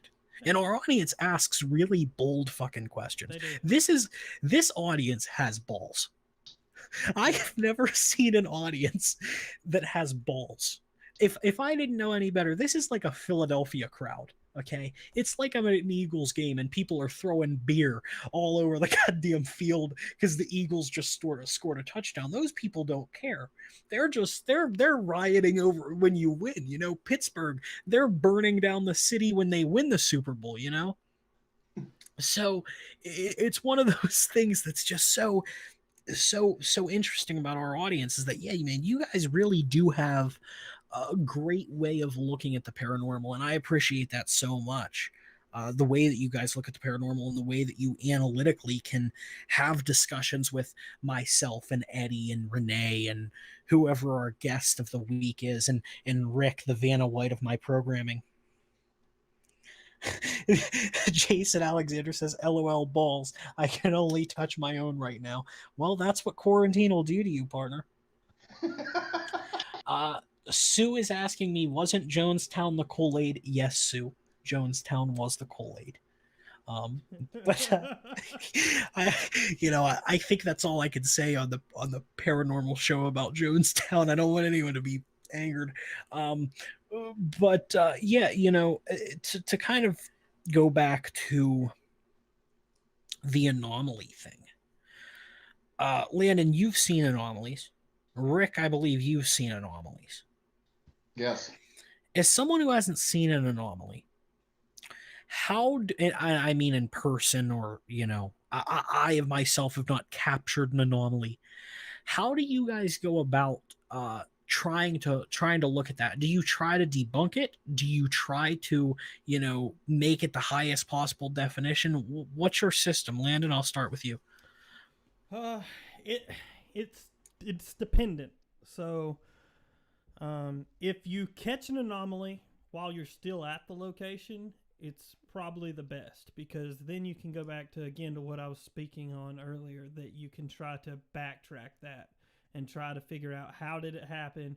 did we do something to accidentally cause it, or can it be recreated in any way? If you're reviewing footage from a while back, it's a lot harder to do that. But one thing that we try to do, in order to kind of have something to touch back onto if we need to, which I see you laughing. I don't know what you're laughing at. Oh, okay. Never mind. I'm laughing at it. Gordon's comment. Yeah. Is when we get to a location, we like to do a full tour during the daytime and record every corner of the building, know where every window is, every little detail that we can, so that if we do have something pop up in the back after we leave the location, we can kind of reference that to see if there could have been bleed from a window or something like that, depending on what the situation is. It's definitely one of the hardest things, and that goes back to being outside, doing an outside investigation. It's very hard to control the area, to control the pollution that comes from audio and light. And that's the big reason that people investigate it at night. And a lot of people ask that all the time. Why do you investigate at night? Are there no ghosts during the day? No, but at night there's a lot less pollution, but both visually and through audio. Yeah. Really quickly before I throw that over to Rick, I'd like to just catch up on the comments here. Sue says, I might be an Aussie, Dylan, but I'm not stupid. I didn't infer you were stupid, Sue. I just said I can't talk about Jonestown on the paranormal programming. Gordon says, want to see an anomaly, Dylan, look in your pants. It's fitting that right after we talk about balls, Gordon comes in here and he's talking about penis. I think Gordon has a hidden agenda. I don't know. Gordon might be batting for the other side. I don't know. Darren says, Gordon, LOL. Sue says, Gordon, good to see you're back to your normal charming self. And Gordon says, who cares, Sue? So that's what's happening in our lovely neck of the woods. Ladies and gentlemen, Gordon has come to just sabotage the programming, as always.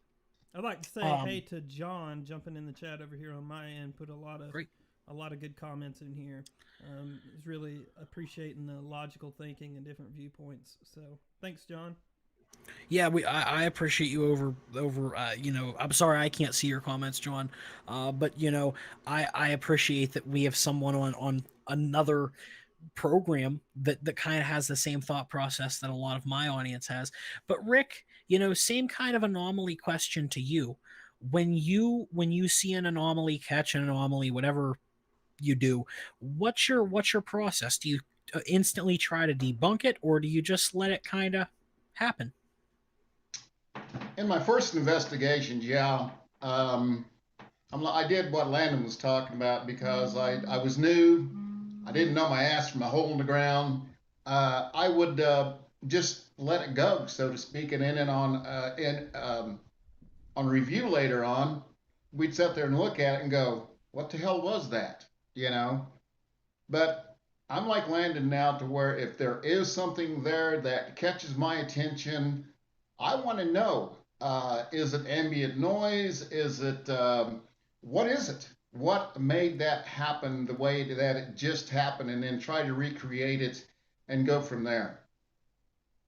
Yeah, I think that's probably the most common thing that I've heard in the paranormal field, where people try to recreate the exact same scenario so they can hopefully get the same anomaly to appear. And that's why, if you guys were paying attention earlier when Renee was talking, when he was in here, he had said we might ring the bell, we don't know. Basically, anytime they ring the bell, something normally happens, and that's why they're kind of interested in ringing the bell. The Jason Alexander here, he says that he has to try to debunk, and I have to say that I'm probably in that same boat, simply because I'm not someone who's catching the anomaly. I'm someone who normally the anomaly sent to me and someone says, hey, look at this, and I have to be the voice of reason to say, hey, this seems to be some kid running in the woods with a flashlight, not a UFO. So I tend to have to be that voice of reason. I tend to have to be that person who looks deeper, because a lot of people don't. A lot of people just see something, they take it for face value, and they refuse to do any more looking into it than that. And go ahead. I know that just like with Renee talking about that orb or the bulb or whatever it was he was talking about. In Psychology 101, we had an experiment one time when I was in college. We're sitting there at our desk, and the professor was expounding his knowledge on what was going on and everything. And about that time, the door opened up, in ran a man, and he took everything from the professor and ran out the other door. And he goes, as this just happened, he goes, I want you to write a paper and I want you to tell me what you saw. There was 25 students in that classroom, and there were 25 different stories of what color his tie was, what color his shoes were, what color his hair was, what color his t-shirt was. And I'm saying all this to say that even if we catch an anomaly, okay, Landon's experience or his knowledge on ghosts, on demons, have a different type of story to tell on that. Yeah, it's interesting because we're all seeing the same thing, but we all have our memories and our minds all work differently. And where some people in that kind of situation where, that exercise your professor did, their first instinct is, well, let's look at his shoe color, let's look at his, facial descriptors, let's look at his physical descriptors. Some people are just thinking, hey, I'm paying attention to what he's taking, not the person Mhm. at all. And that's why some people, when like a hit and run happens, they're worried more about the victims than they are getting a license plate. But there's other people that know that's the first thing you should do is just look at the license plate. Everybody's mind's different. And it's the same thing with the paranormal. Some people's minds tell them, okay, I caught this evidence. It's tried and true. It can't possibly not be evidence. And then my mind says, well, I have to now prove that without a shadow of a doubt that what I'm looking at is an alien, a UFO, a ghost, or, Casper. And if I can't prove that, I'm not going to act like it's true. Now, I can tell you, hey, I can't disprove this. I can't prove this. Maybe try to get some more evidence and we'll look at it in the future. But I'm not. But I'm not going to say that just because you send me something, I believe it. Yep. Darren Wedlock, love how this team is level-headed. Also great that we can be free to speculate without ridicule. Irma Linda seen as Luna, I think I'm pronouncing right that, like Luke in the Bible, Matthew, Mark. Yeah, that was funny that she mentions that because that's what I was thinking when Rick was talking about people writing 25 different stories and things. I was thinking back to the Bible too, so that's interesting. She said that, but she's right there. Matthew, Mark, Luke, John, they all have different stories. They all kind of stole from some of them, kind of blatantly stole from each other. And as far as Matthew, Mark, and Luke are concerned, we don't even know who really wrote them. There's speculation on who wrote John. So it that's another one of those things where I have to question. If there's different accounts who say different things, can we really believe that?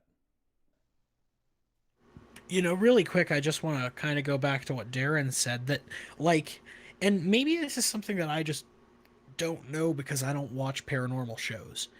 Do you guys get ridiculed if you watch other people? Like, do other people ridicule you if you say that maybe it's not paranormal? Oh Like, yeah. because Oh what yeah.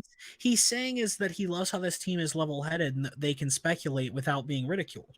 So, like, when you watch another show, do people ridicule you for having an opinion? Absolutely, yeah, yeah. You'll get blocked. They'll consider you a troll, or, you know, if it goes back to people again. They want a yes man, and I'm not going to be anybody's damn yes man. You don't like See, my this is opinions, you then fuck off. I'll do my own thing. I don't need you. yeah, 100. This is completely foreign to me because my thought process with running all of the shows that I've been a part of and that have been somewhat successful over the years is I think that it's important to have that background of, everybody's opinion's valid.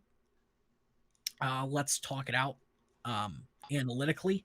Let's try to be as calm as possible. But like, I don't think we've attacked each other on the shows, and I'm not just talking about the paranormal show. We have had some arguments on the paranormal show, but I don't think we've ever attacked a member of the audience.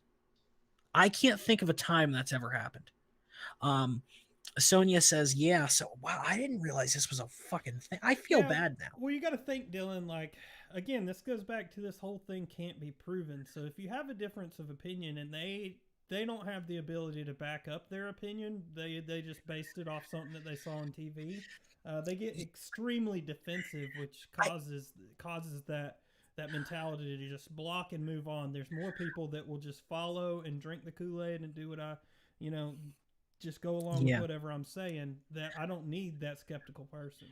Because Jason. if you create more skeptical people based off your answer, they may not watch your stuff. They might not watch their stuff, you know, so it's easier just get rid of them rather than the possibility of losing more people. Jason Alexander says, "Hell, if I comment that something doesn't look paranormal, I get blocked." Yeah. Guys, I'm so sorry that this is complete. I had no idea this happened, and I'm glad that like we're an outlet that you guys can come and speak freely on. And I would like to. I would like to take credit for something that I know I shouldn't take credit for, and that's like when I first came on this show, there weren't a lot of skeptics watching. And a lot of the people who are watching now were watching then, and I've seen their mindsets completely change. Now, I don't know if that's because, people change or if because my belief was brought into the program, but I appreciate 100% the fact that so many of you people actually care what the skeptic on this program thinks. So I have to thank you guys all so much for that. Um, Wow, we have a lot of comments. I looked down for 2 seconds. Sue, yeah, but that's America for you. Jesus Christ, Sue. Everything's an attack on America. Unfortunately, people unfriend each other because of their political views. That's damn awful. Darren Medlock says, no, I have people tell me it's demonic, blah, blah. Jason Alexander says, I used to be known as the ass of the paranormal world. I would call out BS evidence. That's funny. That's hysterical to me. I can't believe you didn't know that. That's a huge thing. Yeah. No, Oh I yeah. had It no is. idea. Like, It because is. there again, it's like I have no desire to watch paranormal shows, paranormal programming. There are a couple people now who it's an educational thing, and I'm happy to learn. But like, there's no reason. I do research. There's no reason for me to go watch someone else's show. I can do my own research and not believe what Jackoff's telling me. You know, Right. it's because I don't know what Jackoff's research is, but I know what my research is. Right.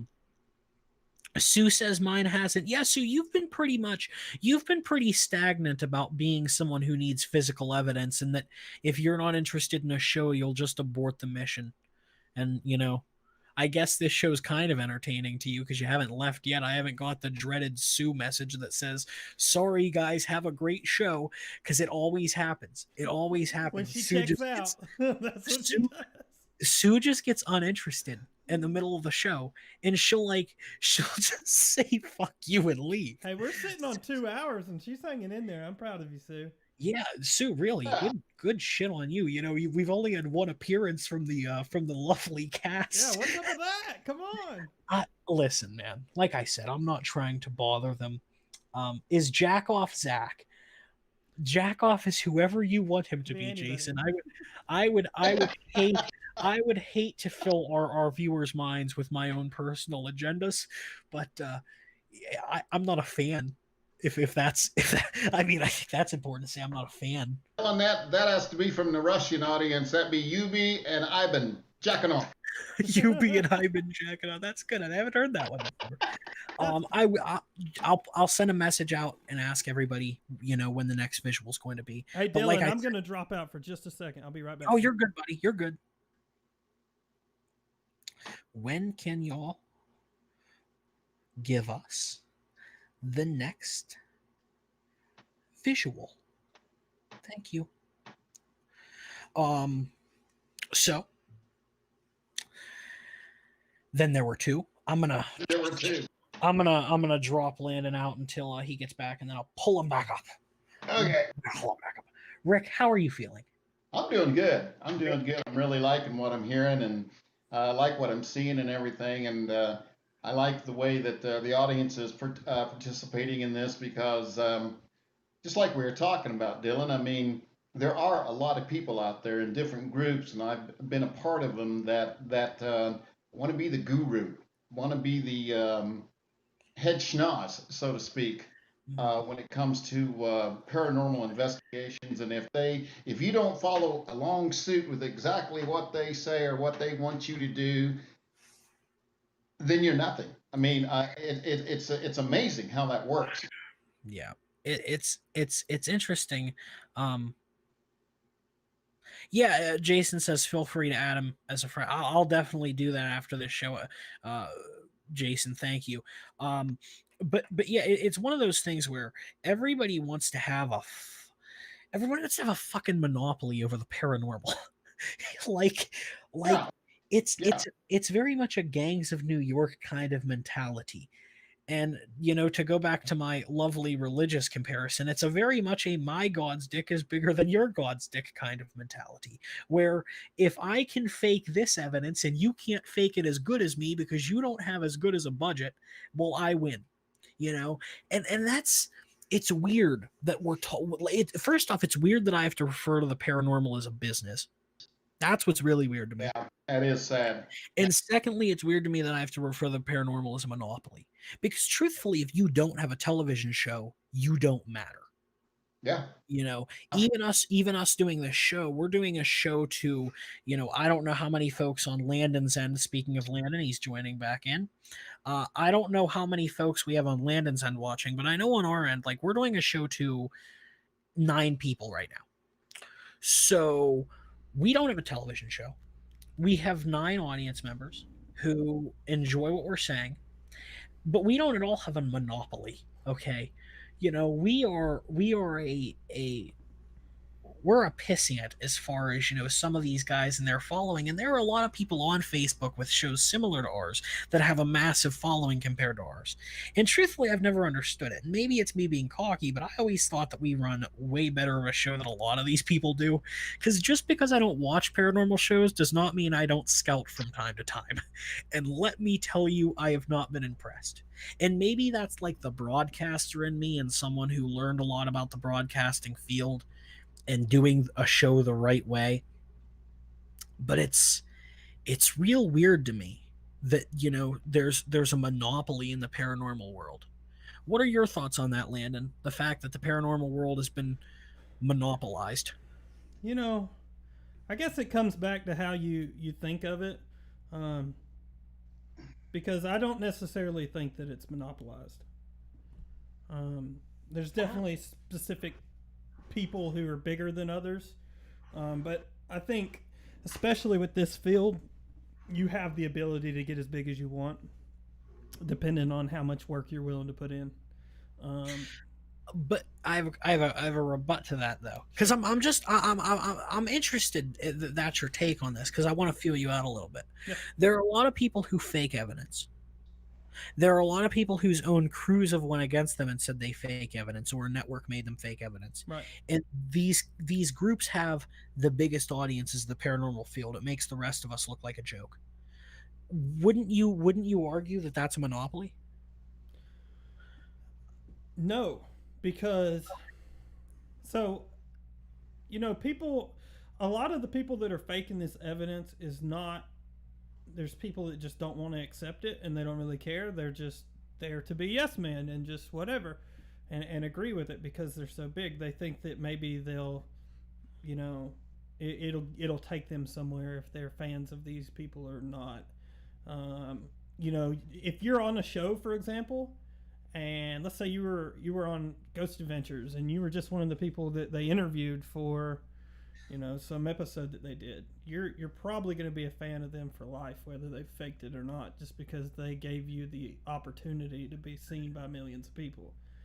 I think there's a lot of that, but no, I don't think there's a monopoly, man. I honestly believe that if you put in enough work and you bust your ass and do it, you do it very methodically, you can get as big as you want.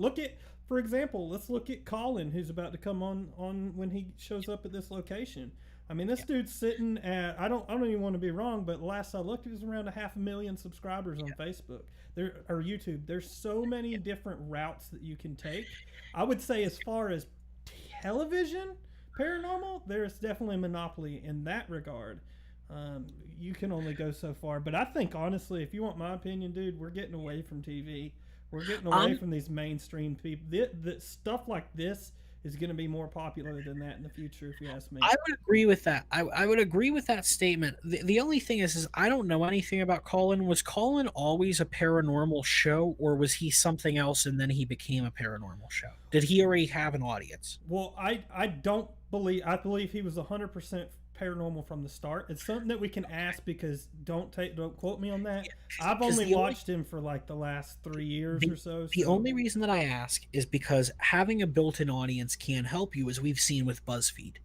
Yeah. BuzzFeed has a built-in audience. They decided they were going to do a paranormal / investigation serial killer shenanigan show. I don't know. Because of that, it became BuzzFeed's biggest show. They already had an audience. Yeah. They took that paranormal feeling. They have a skeptic and a pussy. They put them together, and they go and harass people according to different reports. I have a lot of comments here to catch up on. Sue asks, Rick, isn't it your bedtime yet? No. No. Wow, he's that was with some malice. Yeah. I don't think Rick was happy that you asked him that question. Sue, you upset Rick. Way to fucking go. Jason, that's a hate crime, bitch. Jason said there are no experts. We are all babies in this field. Sheila Rochelle says, I've been listening, but I've been having to take my kids. I'm fully back now. Well, we welcome you. Jason Alexander says pseudoscience. Darren Wedlock says, I'm really fascinated by the fact that American native belief encompasses the balls of light and gives them meaning. Sue says, Dylan, sorry to interrupt you. Are you to cross over to Polly's Chapel at all, or just listen to you? As I said, those guys will come in when they come in. I don't have a definitive answer for you. I sent them a text message. I said, hey guys, when's the next visual update? I believe they're taking a real quick food break. They'll get to us when they get to us. Listen. Which means you got to look at us, Sue. Yeah, Suck like Sue, as much as I hate being a dick to the audience, man, if you don't want to hear me talk any longer, you're just gonna have to click off, because we have another 4 hours. 4 hours? I think we're at 2. Damn. 2 hours? Yeah, we're at I 2 think hours we're at 2. now. See, I have another Exactly. 4 hours to go. Yeah, it's nothing. Let me jump in real quick before we move on. Comments on my side here. Jerry, where are all these comments he's talking about? For those of the people watching any of the streams on my end, if you click that first link in the description, it'll take you to Paranormal Analytical's page. If you click on their live video, you'll be able to join the main chat that way. I'm just rebroadcasting their broadcast, so that's why my comments are coming separate. I really wanted to do this to maybe help drive some more people to their page. So for those of you listening on my end, which it looks like I'm sitting at about 18 people right now, please, please, please go over to Paranormal Analytical, hit that like button so you can get these. They do this kind of stuff all the time. Once a week, they at least come on and have a chat. So give them a like, give them some love. I even put Colin's link up there as well. So give Colin a like, and you can check him out on Facebook too. Yeah, I guess real quick to reciprocate the plugs. I know that for my audience, I don't have links up for anybody. That's my bad. Colin is the Paranormal Files over on YouTube. Landon, can you just tell us all of your various 304 sites?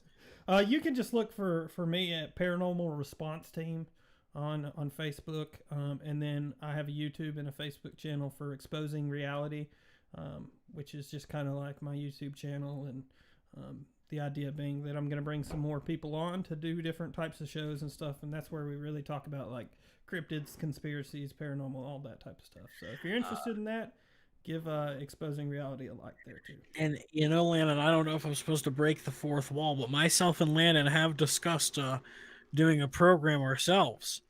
So many hours. Those typically go very long. So if you guys like seeing me, if you like seeing Landon, if you like seeing us together, boy, are you going to be in luck, hopefully sometime soon. Sue says that she's surprised I could interrupt myself, and I will have you know, Sue, I am offended. I read comments more than any other host on this fucking program, and you're going to shit on me, Sue. Scott Hammond says, greetings all, Scott. Welcome back, my friend. You're great. Sue, now you're on the shit list, Sue. Hey, You know, if I was, go ahead. well, you can finish your point. I want to bring something up after that. So if I was one of these other paranormal shows, Sue, you would be blocked. I kid, Sue. I You're love you. banned.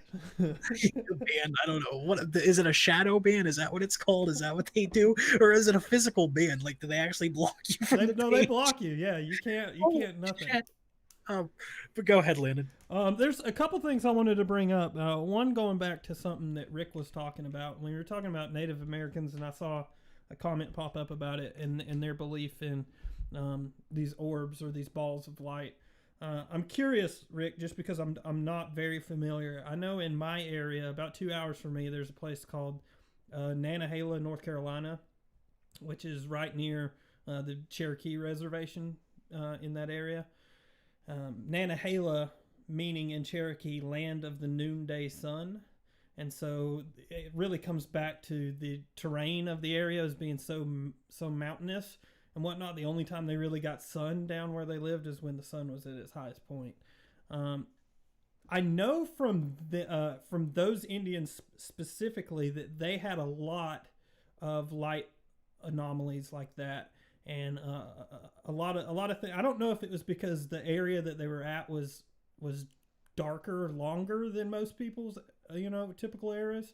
But do you know specifically what they believed those balls of light were exactly? Because I'm not 100% sure. Okay. The belief is that we are energy. When we leave our body, when we leave this shell of existence that we call our body and everything, we are energy.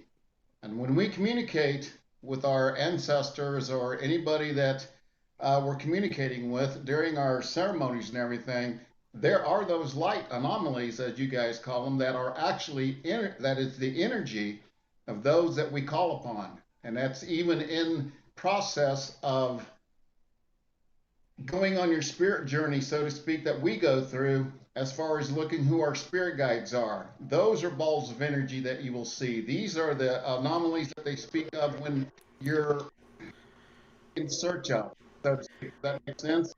Yeah.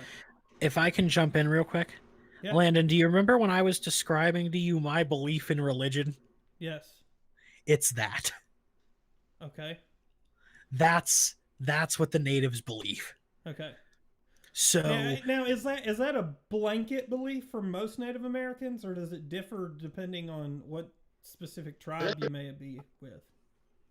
There are over 500 different nations of Native American, and from the east to the west.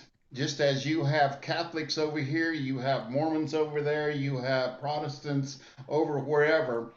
There is a different belief system that is imparted to different nations as far as what they believe and how their shamans, how their chiefs, how their complete society was dictated by their spiritual belief. Okay. Really quick, Rick, we have a question that kind of goes along these same lines for you. I could answer this one, but I just love hearing you tell these things, Rick. Darren Wedlock says, Rick, question mark, are those balls of light spirits of people? Are some good and some bad? Both. Yes, you're right. Because just as you have a Theodore Bundy, you might have a pastor that's passed on that is one of the best people in the world. We're all energy. We're all light beings, so to speak. And there are bad and good, both in the spirit world and in the paranormal world, as far as what we communicate and how we communicate too. Because the truth being said, when you go to the paranormal world and you ask Grandma so and so to come and talk to you, you don't really know if that's Grandma so and so that talks to you. I mean, we have no definitive proof. That might be something that come from a third dimension, a second dimension, a first dimensional being. Real quick, And everybody. Sorry to cut you off, Rick, but I have a small book to read here, and I just need to get this out because I assume the boys will be joining decently soon. Irma Luna says, I believe that you've got it. You certainly don't have to look for it. It comes to you from where I couldn't tell you, but I can feel vibes off a person plus dead.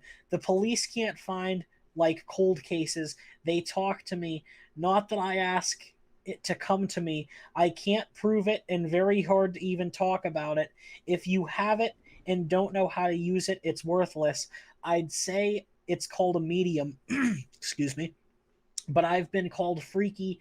What this started, I saw light coming from very far in the sky and traveling at a very high rate of speed, and it came in and landed between my eyebrows. Has been there since. Okay, so let me real quick. I believe the ability that you're describing is the ability of being an empath. Means you can read energy. There are a lot of folks who kind of have that ability. It's not exactly being a medium. It basically just means that you feed off of energy and understand energy a little bit differently than normal people. I, once again, being a skeptic, cannot vouch for the rest of your theorem. I appreciate it. I appreciate the bravery and the ability to share that with us. But that is just giving you a little bit of explanation into something that you can research. Research empaths. That's what you should do. That's my advice. Landon, do you have any thoughts, comments? I do have a comment, and before I touch on that comment, I want to go back to Sue here telling me that I have a nice accent. So thank you, Sue. I bet you have a wonderful accent too, and I would love to speak with you sometime. Don't let Sue kiss your ass. Don't let this happen. I love Sue, Dylan. You better leave Sue alone. All right. Wait, real quick. To anyone who's watching on Landon's side, myself and Sue have a very fun dynamic. We bust each other's balls. I'm not angry at Sue. We love each other. I don't want anyone to think that I'm mean to Sue. Thank you. Go ahead, Landon. Sue's one of my favorite that watches y'all shows. So she is. Let me talk about this because I don't necessarily want to touch on everything in there because some of it I may just not be understanding correctly and whatnot. Communication issue here. But there's one thing that she did bring up was talking about cops solving cold case files. This is one of the things that's always been interesting to me. And, you know, growing up near the Cherokee Reservation, Rick, I have a lot of their influence on some of the things that I've, you know, grown up believing. I lived, you know, within 30 minutes of the reservation. There was a lot of Native Americans in that area. I learned a lot about the land and plants and things like that. I'm so thankful for the things that I've learned from them. But, you know, mediums are one of the things that's always intrigued me. And especially people who are what they call remote viewers, meaning that they can transport themselves to an area and view what's going on or whatnot. You know, that's probably a terrible definition, but go with me here. I do happen to know somebody, though, that has worked with police and has actually solved multiple cold case files. And that is Cheryl Carter, which she was in here earlier, Dylan. I know that actually I think you spoke with her on the show that we did. So she's one that's very interesting to me because we can start talking about an investigation, for example. Let's say that this chapel that they're investigating tonight was primarily dominated by a male individual of some sort. One of the abilities that Cheryl has is she can draw the faces of these people who she sees. She's a medium and she can see these people. And it's so insane to see her draw these people and then come back to actually find out who they were, find photographs and things like that, and it be so dead on. Like, it's insane. Cheryl's one that I'm interested in, and I'm going to have her come down for a few different projects we're doing to really investigate that mediumship. I can't say that I necessarily believe it a lot, but she, like I said, they've solved cold case files. Could it be a coincidence? I mean, I don't know. I mean, they've led cops directly to bodies that are buried in the middle of fields. But see, the problem that I have real quickly, and just to jump in there, the problem that I have is for every one of those stories, there's a story of a lady who goes to a family and says, sorry, your daughter's dead. And then 20 years later, they find out that the daughter was just kidnapped and kept alive in a basement for all this time. And then when that daughter comes face to face with the psychic medium, whatever the fuck we're calling it, they just say, "Oh, well, sorry, my abilities didn't tell me you were alive." Like, what the fuck? There are certain people that are just trying to make money, and that Definitely. like, so to me, that's where that's where the disconnection is with me. That's why I narrow it down, dude, to just like I can maybe name two. Like the only other one that's had something that interesting was I hate always going back to this place because we have such a connection, but Kristen at the Bel Air house. I was working as, let me tell this story, and I know we got a lot of comments that you want to touch on, but let me say this before we go way off track. I was working on a web series with another group. I was there as just a cameraman. I joined along. I had nothing to do with their series or anything like that. I was just a cameraman, and we were doing a seance in the Bel Air house. And Kristen started going off, on this person that she was seeing during this seance and whatnot. And everything that she was saying was relating to a grandmother that had passed of mine not even a year prior. And I'm sitting there just listening, trying to like just hold the camera and not say anything because it's not supposed to be about me. It's supposed to be about the people, that are in the seance. I'm just a cameraman. And it's crazy. I don't want to get in too much detail because it was all documented for this documentary and I don't want to ruin it. But the level of detail that she was able to go off of when she didn't even know my name prior to me coming to that house at that time. I didn't know Kristen at all. It was everybody. We have an update. We have the crew. They're joining up with us here. Oh, here you go, Eddie. There we go. Howdy, boys. We're gonna have to get in the light over here. Hold on, we gotta get some light here. Oh, okay.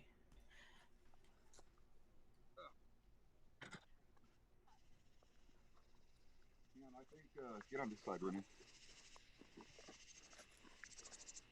There we go. Now we got some light on the subject. Howdy, boys. Can you hear me? Yep. So, we are preparing to actually start the investigation. We got some food in our stomach, a little bit of groceries, and some drink. So now we're actually ready to begin. Colin is still on the road. He's going to be here as soon as he can. He got tied up in traffic. So it's going to take a little bit before he gets here.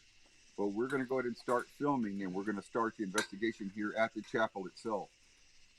This is going to start out as just a regular paranormal investigation. We'll be going lights out here shortly, and we're going to be trying to see if we're going to pick up anything. But I think you want to do some interviews first, correct? Yes. Okay, so Miguel is over here. Yeah, we're gonna film some little intros, talking about the chapel itself, what we plan to do tonight. Then we'll go into our investigation, do a couple experiments. After that, we'll close out with some exiting interviews. If anybody's got any questions, post them in the chat. Let us know so we can keep us updated. Dylan, thank you for hosting. And anybody else that's joining, thank you for joining. And the rest of the crew is already getting ready, getting the gear. And we're going to get started pretty soon. Now, one good thing that we can tell you is that while I was gone, I missed this. But Renee can probably tell you a little bit more, is that they actually saw something that was going across the sky. And we've got a beautiful night out here. It is phenomenal. You can see every star around. And you all saw something, didn't you, Renee? Yep. Hold on. Here, let me show you this. So we've been using these night vision goggles. Winter infrared.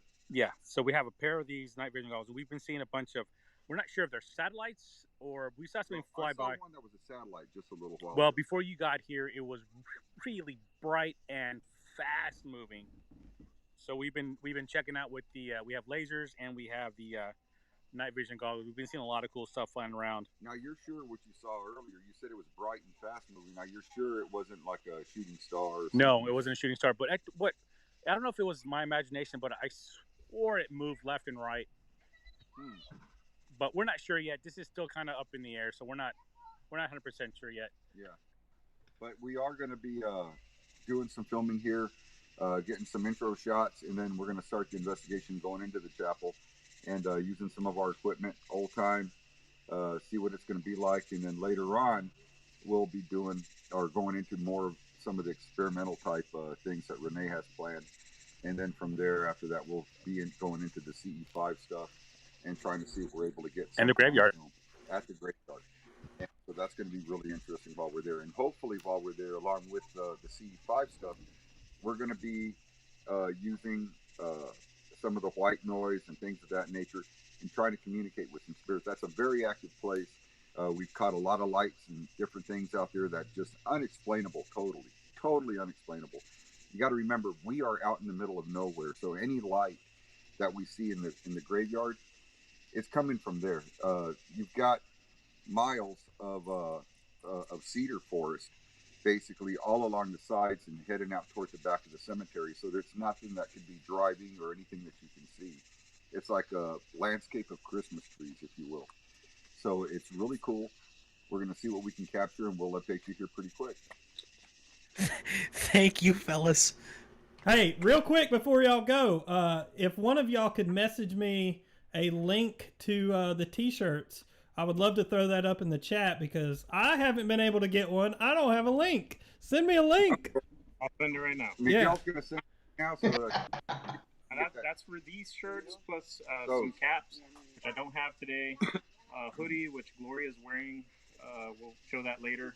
Yeah, please do. I definitely want to get one. now, if y'all want any of these shirts, you got to message us directly, and you'll see we're different. Yeah, mine doesn't. Now, Renee, keep the camera off my butt. Go up toward my teeth. Oh, sorry, I got excited. Okay. Sue would like I'm that. about to say you're making Sue excited. Yeah, dude, listen, Sue. Wait, is Sue there? Eddie, Yeah. you don't understand. This lady's knickers are nearly soiled because of you and Patrick. She's been going on a tangent. Really? She's horned up, Eddie. That's what I want to hear. And that's always a good thing. I know. Oh boy. Link now. Hang on a second. Bigcartel.com and you can find merchandise. Hold that. Thank you. You know, I'm going to go ahead and bring my daughter onto the camera. I told you earlier I wasn't Dylan, but I kind of changed my mind. Watch. Oh, God. She flew up out of nowhere. Everybody, this is my daughter, Kit. This is her first ghost hunt. Okay? She was not letting me out of the house unless I brought her. So, what do you think about the ghost hunt we're fixing to do? It's good. There have been a few strange things going on. And what did you feel? You said you felt something when you first got here and walked into the chapel. And when I got in the chapel, it kind of felt me make me feel lightheaded and Lightheaded? yeah. And when I reached the back right corner, where a piano is briefly touched it, and there was just like this sharp headache that just shot my brain. So I like backed up and I went back out. Now, the funny thing about what she's saying is that earlier, before we got here, Patrick had gone in, and when I got here, he was telling me what he felt while she was inside the chapel. And when she came out, she told me pretty much the exact same thing, word for word, that Patrick told me. Yeah, I think that from what male Renee was telling us, female Renee had a similar experience as well. So it seems like a lot of people are getting lightheaded and kind of an airy feeling around the piano up there. But I also saw the. So yeah, so we're gonna see what it's all about. Hopefully, we'll be able to pick up something. Interesting. Well, thank you guys so much. We appreciate it. All right. And, by the way, we did some protection on Kit, and she's also wearing a blessed cross. So she's got that on as well.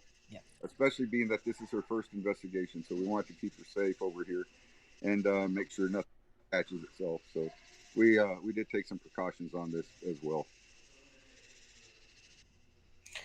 We have a question for Kit, if and the lady's asking permission if we can ask it, but she says, Eddie, may I ask her if she felt a child in there?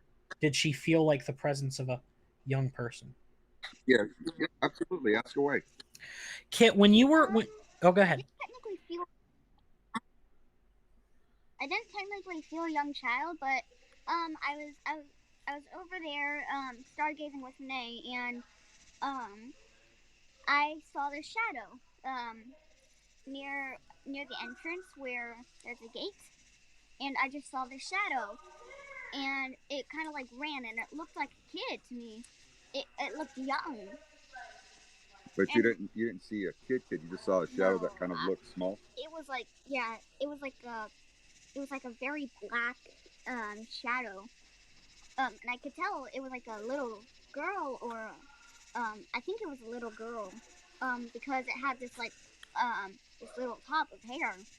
Um, I usually see on girls, and yeah, I was freaked out. So everybody, just a little bit of insight. Kit does have some abilities like sensitive, and I think they're getting a little bit stronger here and there the more she explores that. She's been doing really well with it, so we're looking to see what else she comes up with later. Yeah, thank you guys so much. Kit, we appreciate you so much. You're being so brave, sweetie. Thanks. All right. Do you want us to cut you guys loose, Eddie, or is there anything else you need us to do right now? I think that's pretty much it for now. We're just going to get through the introductions and that kind of a thing with Miguel. Okay. We're out here, so we're going to knock that out and try and move through that quickly so that we can actually get into the investigation, and then we can go live with you guys again and let you know how things are going. Okay. Thank you. We'll cut you loose. Take care, guys. Dylan, great job. Thanks again, man. You guys are always welcome. All right. Bye. I grabbed Alrighty. my T-shirt right there. I just bought me one, so Yep. Thank you. We appreciate it. So first off, I have to read these comments because people have been losing their god-forsaken minds. Sorry, Sue. I know I'm supposed to be Barney the goddamn dinosaur. So back to the psychic conversation we were having before. Sonia says that there are psychics and mediums that are fake. Sue says, Dylan, such colorful language. You're goddamn right. Jerry Emery says, Cheryl managed to identify my brother-in-law's killer. yeah. So that's the Holy other shit. founder of my group. That's what we were talking about. How she's able to draw these people that she sees. She actually drew a picture of the guy who killed his brother-in-law, and they ended up finding him, and it matched exactly. That's what I'm saying. Like, I don't understand that type of stuff. How some people have it. I Yeah. don't- Well, thank you, Jerry, for sharing that, and Landon, you as well. Sue's saying, oh, what a shame Gordon's obviously gone. Nice of you to finally join us, Eddie. Cicadas make for good stuff. Jerry's a funny guy. Linda, I hear that beautiful voice. Hi, Eddie. Is that Polly's Chapel? Yes, it is. Sue, thank you for answering. It is. Sue responds with, crush on Eddie. LOL. And Irma says, I heard a girl child voice in there last time, about 4 to 6 years old. Her spirit is there. I'm fine, thanks, Dylan. Just had lunch, says Sue. Haha, Eddie, don't believe a word of what Dylan says. Irma says, she knows everything about you, Eddie. She's investigating you out. She also says that Kit is gorgeous and hi, sweetie. We asked the child question. Jason says, tell you what, glad to see you're getting your kid out there. I started my son at 7 and got so much hate for it. I will address that in 1 minute. We have Dylan, watch your language. Eddie's daughter is there. Sue, you have not heard us in the 6-hour car rides when Eddie goes to get her. The least she needs to worry about is my language. There's nothing wrong with tagging kids along. Thank you, sweetheart. In Mexico, I see how it is. Even you call Eddie's. Jesus Christ, Sue. You're really. I'm going to call you Hun. Is that okay? Is Hun okay? Is Hun suitable for you, Sue? Poor Sue. Haha, Sonia. Okay. So thank you guys for commenting. I just wanted to get all those out. Really quick before we continue to crash through like a Mack truck. To anyone who's upset that Eddie's young daughter is on the investigation, Kit is 10 years old. Eddie is the type of parent who believes that, if his kids are really interested in doing something, he's going to let them do it. And he's going to encourage them to follow that outlet.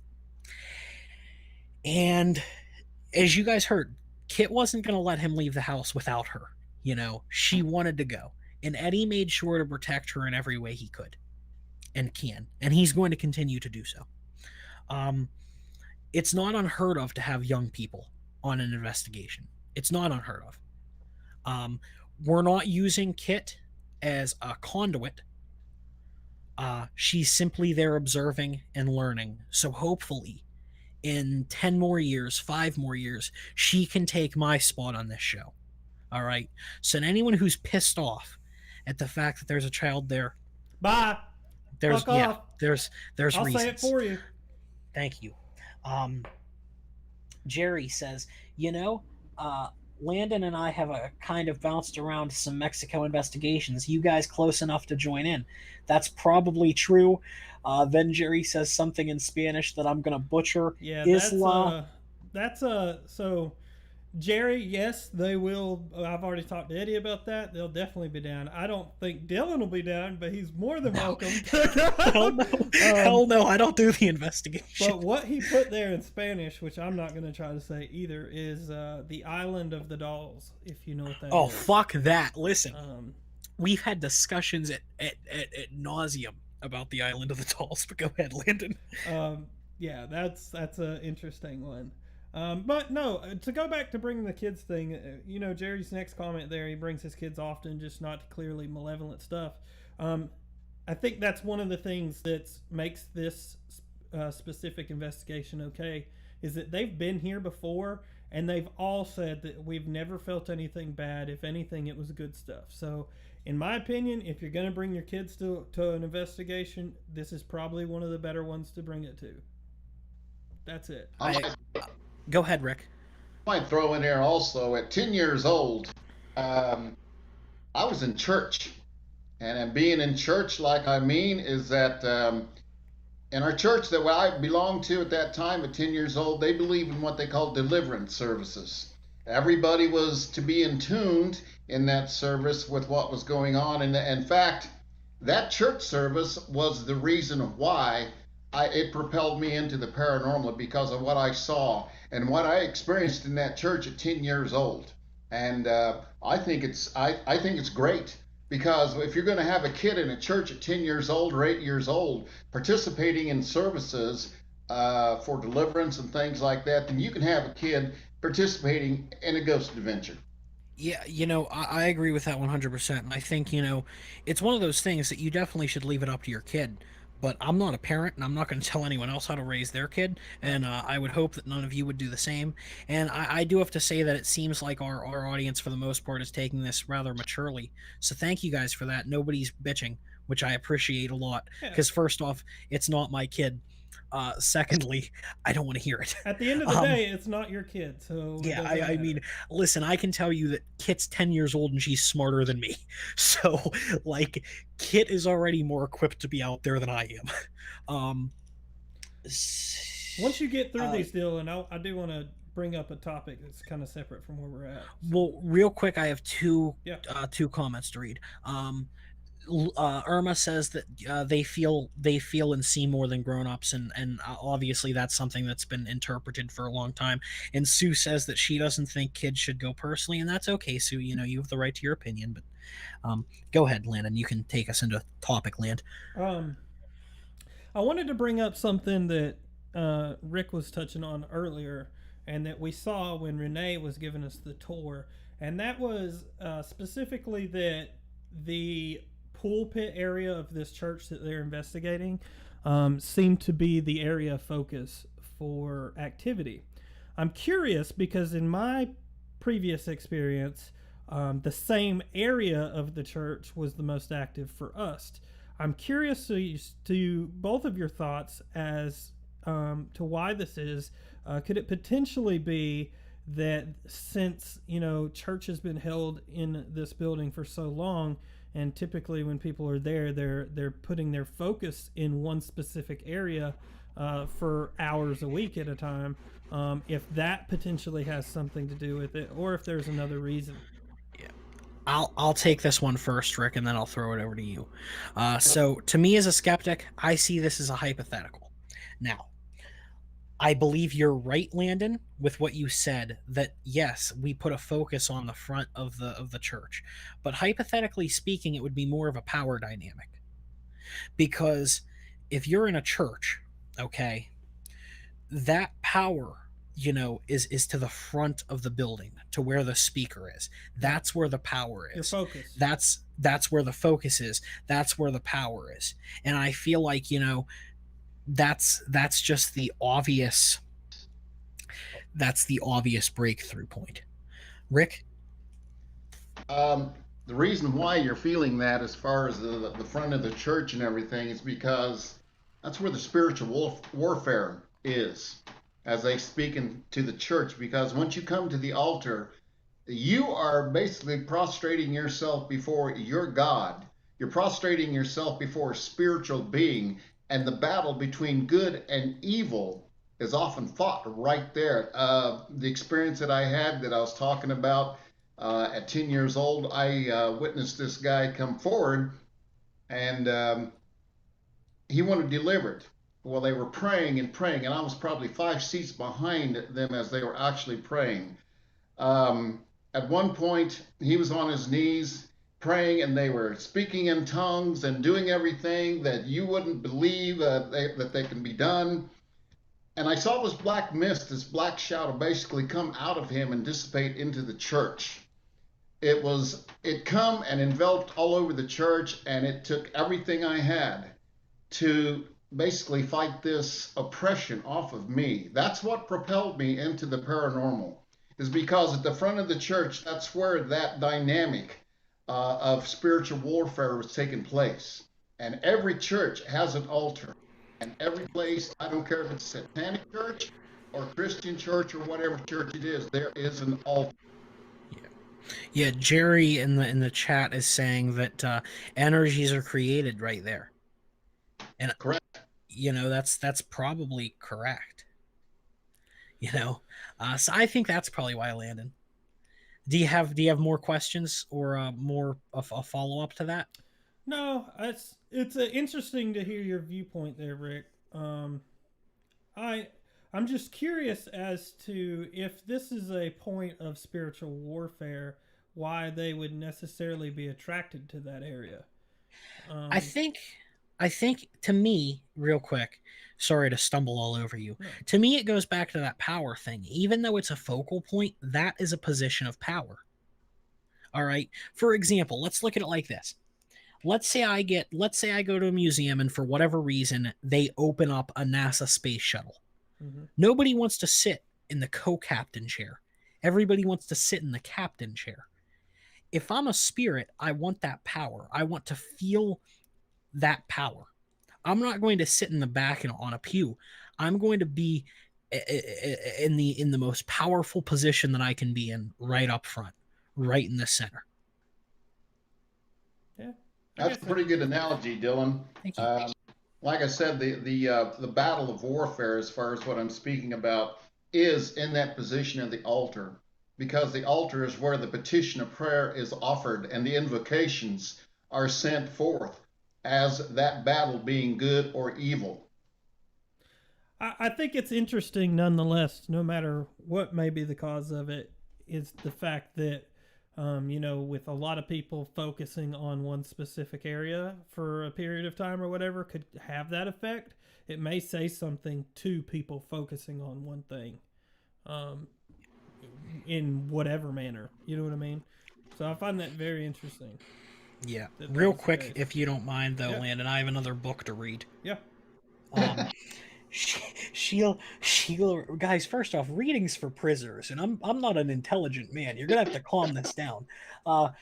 Sheila Rochelle says, "I'm praying for her safety, but I'm glad she's interested. Kids are sensitive to spirits. It's up to them as they get older if they want to keep the ability. My daughter is 7 and she's sensitive to the paranormal. She's always protected, but she's always been able to see and talk to spirits. My son is 2, and he's been staring to show that he's able to. Starting to show. Oh, he's starting to show. Thank you. That he's able to reams speak to spirits. Although he still talks to them in baby talk, I am still able to see and speak with spirits at 33. Well, thank you for that, for bringing that to the show. Yeah, it's one of those things. Like, listen, obviously, if you are a spiritual person, spiritual protection is the most important thing to you. That's the key. If you're one of the people that's more into the witchy, crafty thing, the stones I think are the important thing. But however you ground yourself is important. Um, Eddie and Kit being people who are spiritual. Kit's wearing a blessed cross. I'm sure that Eddie had some type of spiritual prayer prepared, and he probably made her read it. Actually, he probably didn't even read it to her. He probably made her read it for the spiritual warfare prayers, which I know is fitting because that's what we're talking about. Which Darren Wedlock, funnily enough, says spiritual turf war question mark. Irma also says, I saw a black shadow at the foot of my bed where I was sleeping at the age of 2 years. Um, it was in the shape, really weird example. It was in the shape of a gingerbread man. Interesting. Interesting stuff. Thank you for bringing that to the show's attention. I think that what's kind of interesting about people's psychic abilities is that everybody sees things differently. Everyone interprets things differently. So as we've talked about in this show before, myself and Landon can be right next to each other, and the way that he sees something isn't going to be the way that I see it necessarily. And I may see something completely different than him, or I may see nothing at all, but Landon's going to see it. And these things happen, these kind of anomalies happen all the time in the paranormal. Yeah, I was paying attention when we were doing the daytime tour of the back and where the electrical comes into the building. That's typically one of the areas where you're going to find the most activity is where that box actually is attached to the back wall or the pole comes in. Um, and it was in the back left corner if you go through the front door. So it's interesting that they weren't saying the most activity was in that area. It was on the opposite side of the building or the other side there. I'm always looking for that type of stuff, but I don't know. I see that's me. When I look at this situation now that I see their experiences with correlating with mine in a church, that's an area where I would spend my focus is try to figure out, why it's focused in that area. And I get your guys' point, but maybe that would be the area that I would focus on tonight if I were them. Yeah. We thank you for that point. That's kind of the thing is we're, you guys are looking at us as hosts for this show. We are simply commentators. I am simply a commentator tonight, and Landon and Rick are the same boat. Sue says all kids see shadows. It's certainly not abnormal. I would agree with you, Sue, that it's not abnormal, but I do think that some kids may possess abilities. Obviously, it's going to be certain that some kids have imaginary friends, and some kids see things, and some kids don't. But at the end of the day, some kids do grow up to be mediums if you believe in that kind of thing. Some kids do grow up to be psychics if you believe in that kind of thing. And so for that reason, I don't think we can just debunk every kid seeing shadows. Irma says, but when I woke up, he ran away. I'll say Obvious. it's talking about the kids specifically. If I can jump in, is go ahead. I think that type of stuff is, and this may not be the more popular opinion here, but I think that stuff's probably more rare than what most people are thinking it is. I think it comes back to, we were talking religion earlier.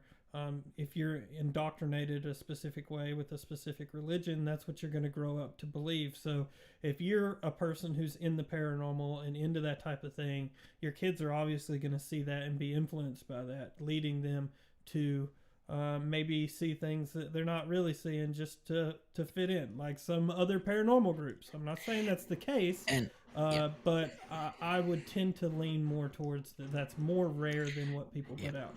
And I would agree with that that sentiment. That I definitely think it's more rare than I feel like the general consensus is that most people think every child has the ability and that they lose it as they're older. Right. I don't think that's the case at all. I don't either. Yeah. I think it's much more rare than a lot of folks in the paranormal give it credit to.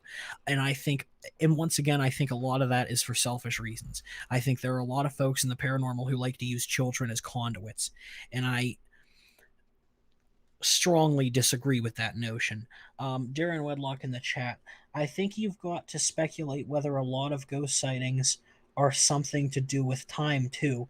And Sue says, "Yeah, the key word is some kids grow up to be psychics." And Right. listen, Sue, we're defending your Right. point. All right, Yeah. you don't need to attack me, hun. All right, we are defending your point. As far as Darren's comment there on, you know, it has to do with time. I mean, I don't know if you mean like time of the day or like time, like as in we're in 2020 and maybe it was harder to see ghosts in 1700. Assuming that you mean we're in 2020 and it was harder to see ghosts in 1700, I would agree with that. Yeah. I think there's more. Go ahead, Landon. Time's always been one of those things that I've questioned and wondered about too. If you look at most religions, they'll typically think of time when they're speaking of God in time, that he doesn't operate in that field. Time isn't really a factor.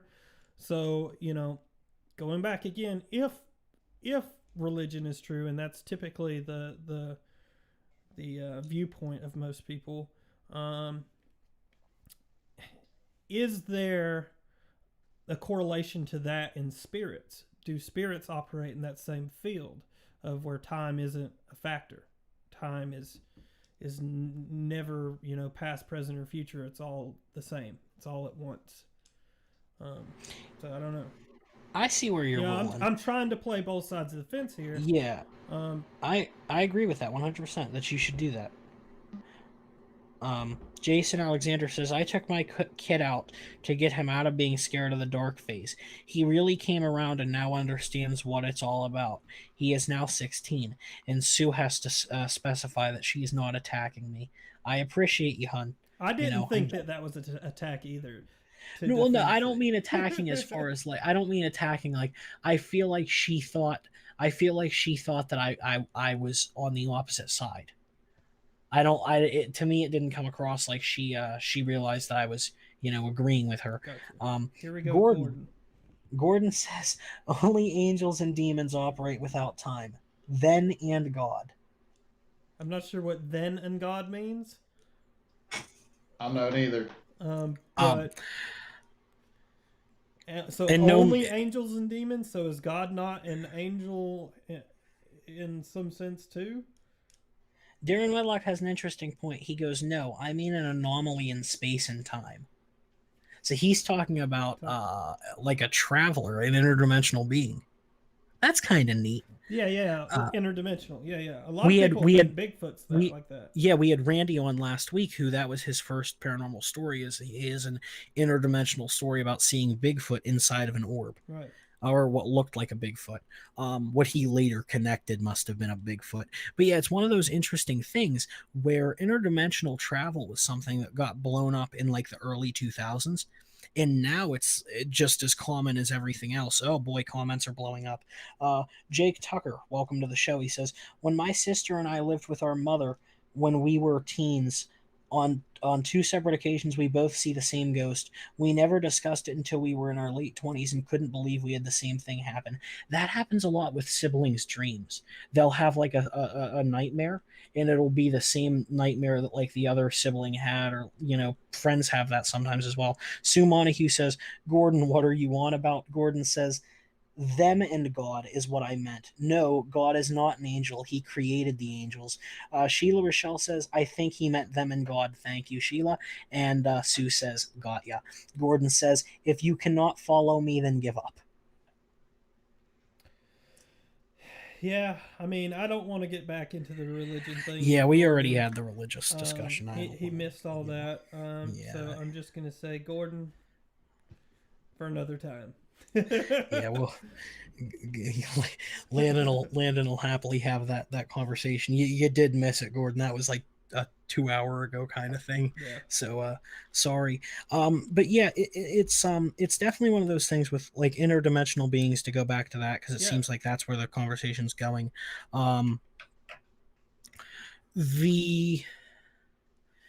The consensus to me is that that's now become kind of a normal thing, where back in the day, that wasn't. there wasn't that idea of interdimensional in the 70s, for example. There wasn't the idea of interdimensional travel being how Bigfoot moved around and why we haven't been able to find him. That wasn't the idea. The idea was that Bigfoot was just a creature running around in the woods. In the late 90s, early 2000s, thanks to folks like Art Bell, with Coast to Coast, you had people coming on talking about the idea of these creatures being able to just transport through different dimensions, which is an interesting concept in its own that I can't begin to wrap my mind around. It is way above my pay grade. If either of you two know anything more about it than On what now? some on the interdimensional travel, that's something that I understand the basics, but it's way above my pay grade and understanding. That follows along with astral projection and being able to project your spirit into interdimensional worlds, and the concept of being able to, well, for lack of words, would be planet jump, so to speak. And that's gaining a lot of popularity because there's a lot of people that I know that I've talked to that believe in astral projection and believe in interdimensional beings and interdimensional flight, as you would. Yeah, I think the Yeah. first time that I saw any of that was back on like the early episodes of like Ancient Aliens. They're talking about there's some place in Mexico that has this portal that you can, go between dimensions at and stuff. I don't know if that was tacked on to Bigfoot just for another reason to justify that you can't see him all the time. Because I mean, back in the day, there was a Bigfoot in what we consider that. I believe it was called the Gigantopithecus. It was Exactly. a real being. There were, as far as what they look like and things like that.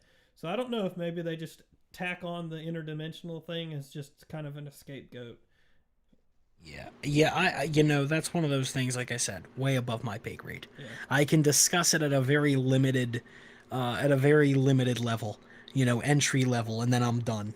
I can't argue that with an astrophysicist or whatever, because I know there's a lot of people way smarter than me with way different opinions on shit. Right. Darren Wedlock says, I think we put residual ghost sightings and interactive ghost sightings in separate boxes, and we shouldn't.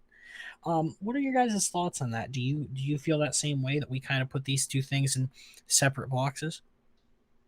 You can go ahead, Rick. Run that question by again. He says, I think we put residual ghost sightings and interactive ghost sightings in separate boxes where we shouldn't. I think he's talking about like intelligent ghost spirits and residual. Residual? Yeah. Well, they are separate. Yeah, I Because don't residual- put them in separate boxes. I kind of put it all as like just Yeah. you just add it It's- to the list of experiences. But I think that the residual and intelligent is just a way to describe something and not necessarily its own box. It's, can this thing communicate back with me and answer questions? Can this thing, or is this just something that happens over and over on repeat at a specific time or whatever? Yeah. I don't think that they're separate in any way other than the explanation of it. Irma says that she believes that there is more than just one so-called Bigfoot. Sheila Rochelle says there's also the thing at Stonehenge being an interdimensional portal. Sonia Barbier saying there is a portal there. Irma is saying I've had more than one out-of-body experience. Sheila says same. Darren Wedlock says, I've encountered a spirit of a woman who was doing a residual haunting thing. When I spoke to her, she said that she was cleaning the fish. Records of the house revealed a fish monster. That's kind of spooky, actually. That's kind of spooky. Good shit. Jason Alexander, residual is just something stuck in a loop. Interactive is intelligence. It's just that, and and is communicating with you. A residual haunting can't. I think there's like, see, that's the other thing. Like, is someone who got into the paranormal way late in life as a skeptic who runs a show. There are a lot of classifications that separate spirits, and we're really splitting hairs, in my opinion. Like residual and interactive, poltergeist and demon, spirit and ghost. I didn't realize there was a difference in a spirit and a ghost, by the way. I didn't realize that was a thing until I had to start researching all this shenanigans. So to me, I feel like there's a lot of classifications and we're putting it all into separate boxes, but I think it's all kind of the same entity. Right. I tend to agree with you, and I think this goes back to something that I say all the time, Dylan. It all comes down to definitions. It all comes down to definitions. I'll work with any definition you got. I'll meet you where you are. Yeah, you don't have to go with my definition. But again, when you start talking about this type of stuff, you gotta really try to figure out what they're talking about, because there's so many different beliefs based on that. Uh, Yeah, Jerry's in here. He says, I had an outer body of experience during my first massive heart attack and flatlining event. I sat there and watched them work on me. Sue says, Dylan, it's been 3 hours. Obviously, Eddie and them aren't going to film today. Sue, they are filming, but they're filming. Okay. Let me. I didn't realize that we were going to have this issue. Okay. Hey, lay off, Sue. They're filming, but they don't have us along for their filming. They're going to bring us along later for different things where we're not going to be in the way. We're running on very limited resources as far as people go, so they can only have us on so much. And they are doing their best to get on when they can. Like, listen, as we speak right now, they're probably in the chapel doing some type of talky speaky box thing. Okay. I'm sure that later when they do the CE5, did I get that right, Landon? Yeah. Right. Thank you. Landon's upset at me. I'm you. sure later. I'm sure later when they do that, maybe we'll be a part of that, because it seems like there will be less people needed to man those kind of operations. But you have to realize, with a small group, you can only, every man has a position, and when you start doubling people's position, it gets difficult. So I apologize. Like I said, if listening to my lovely voice and isn't appeasing to you. I know you love seeing Eddie, apparently. I didn't realize that was such a dynamic on the show, but, Might be the only reason she watches, Dylan. Yeah, I mean, you could happily step off, Sue. I'm not, Irma, closer to midnight is the best time, believe me. Yeah, so for me right now, it's midnight, which means they still have an hour to go. Wow. I know when we hit the 4 hour mark, we have to start over the stream. I don't know how long is that? How long have we been going? 3 hours? Yeah. Hey, I'm gonna grab my light and put it up here so that I'm not blue for Sue, because obviously that's upsetting her. And then I want to come back and talk about this CE5 stuff, because that's a whole nother issue I want to dive into. She says, yeah, she does. She goes, Landon, be quiet. You're blue. That's fucking hysterical. Hey, don't discriminate against Smurfs, okay, Sue? Yeah. Yeah. Yeah. Don't come up in here discriminating blue people. Darren says, yeah, but that's what I'm talking about when I talk about the time aspect. How far the veil is pulled back so we can interact with them needs to be considered. I think I would agree with that. The question is like, that's the other thing with the paranormal is there are some people that believe that the paranormal is ageless. There are some people believe that the paranormal ages with you. So like, what that means is basically there are some people that believe if you go into a house that was built in 1600, the spirits in that house are going to only know the 1600s, and they are going to be oblivious to the world outside. There are other people that believe if you go into a house from the 1600s, those spirits have watched the growth and development of the ages, and they realize that things are different. Once again, people that are way above my pay grade discuss these things, and I I know not as much about it as everybody else. Sheila Rochelle says it's 3 a.m. here, what's called the witching hour, and that's also the most of the spirits come out and play. Sonia says not always, Sheila, and Sheila says you are blue, Landon. Landon's going to fix that. The Blue Man Group, it's 2 p.m. Sunday afternoon where Sue is. They're a day ahead. Yes, thank you, Sue. Let's see if Landon's still blue. There you go. Oh, now you're too white. Oh, boy. It's fun just, oh, now you're too blue. You're blue again. Oh, no. What are we doing? Who cares? Who really cares? This is production, ladies and gentlemen. This is Oh. what you get when you watch Paranormal Analytical. Just love this crack production team. You have me as a board op. You have Landon working on lighting so he's not blue, and Rick's using a phone and he has the best camera out of all of us. There, I think that's much better. That is much. I agree with you until someone bitches that you're blue or white or whatever. Yeah, Rick, we haven't really thrown much to you, and I feel bad. Do you have any questions, concerns, comments? Oh, I think the only thing that I'm really everybody was kind of talking about the kids and everything.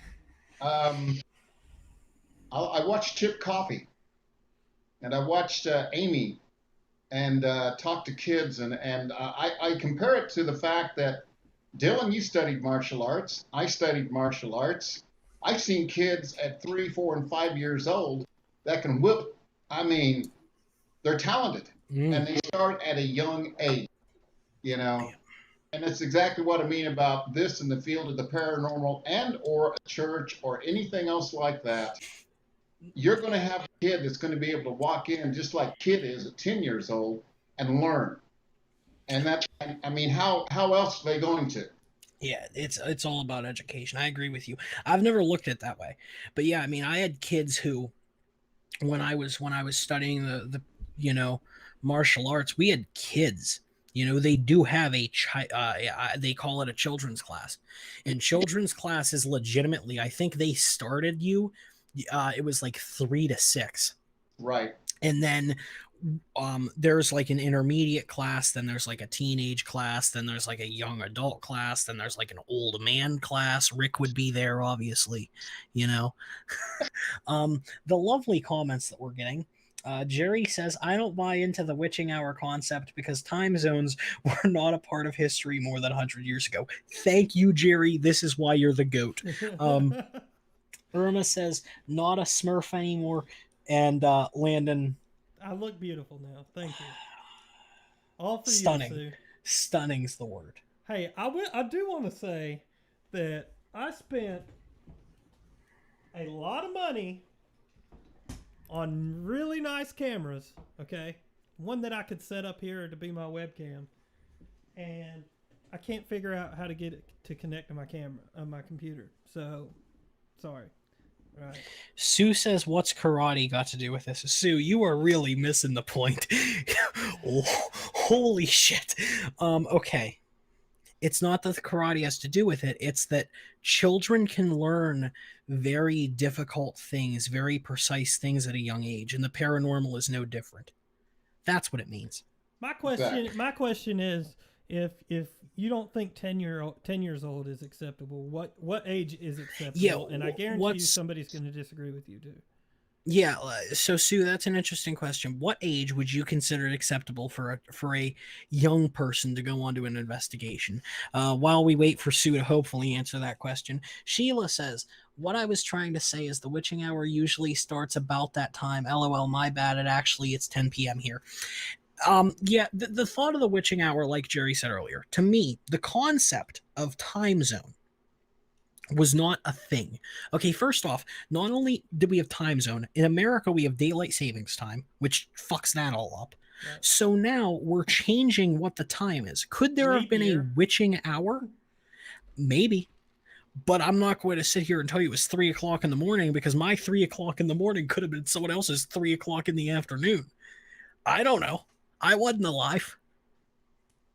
I think that concept come about also as far as the 3 a.m. thing was the time in which Christ died, and the biblical belief that it was at that time when the veil was spent and rent and all of that crap. And to me, it's just time. Time to me is just I don't know. It's just something I just can't wrap my head around. That over in Australia, it's this time, and here it's this time, and there it's this time. But oh, by the way, this is what time the witching hour is. I don't think it works that way. Yeah, it's one of those things where like you see that 315 marker a lot in like films. It's 314, 315, whatever the fuck. Amityville was the big one. It was Yeah. the first. Everything has to happen at 315. Clocks stop. The green ooze leaks from the ceiling. Black mist erupts from the commode. It's just it's a horror trope that we have taken to believe it's true. What time is it there, Dylan? Okay, in Texas, where Eddie is, it's 11:04. In Mhm. Pennsylvania, where I am, it is midnight 04. Um, Gordon says, no, no, no, you're all wrong on the witching hour. Oh, Gordon, please enlighten the masses. I'm Yeah, I excited. was going to bring up the point that Rick brought up, and he did a good job explaining it there. That was, Yeah, to my knowledge, what it was I goes thought back he to did a that great job. religious story. I mean, listen, we're always curious for other people to give their opinions. Obviously, it's all good anytime. Yeah, I Yeah, agree. see, it's always witching hour. I, It's I either never witching hour, or it's always witching hour. that's why I said earlier is that I don't even think it necessarily comes down to an hour. I just think nighttime's better for less contamination. That's all. Uh, Yeah. Sheila says, I've gotten activity in the daylight just as much as Right. I've got in the nighttime. Right.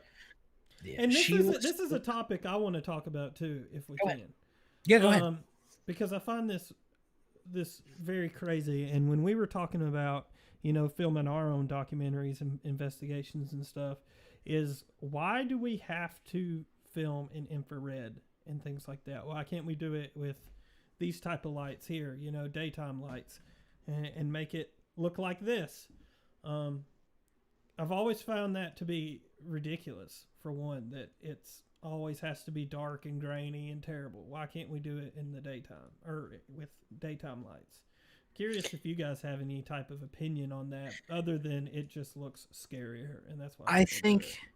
I think that's what it is. I think a production standpoint, number one, it's become the staple. Yeah.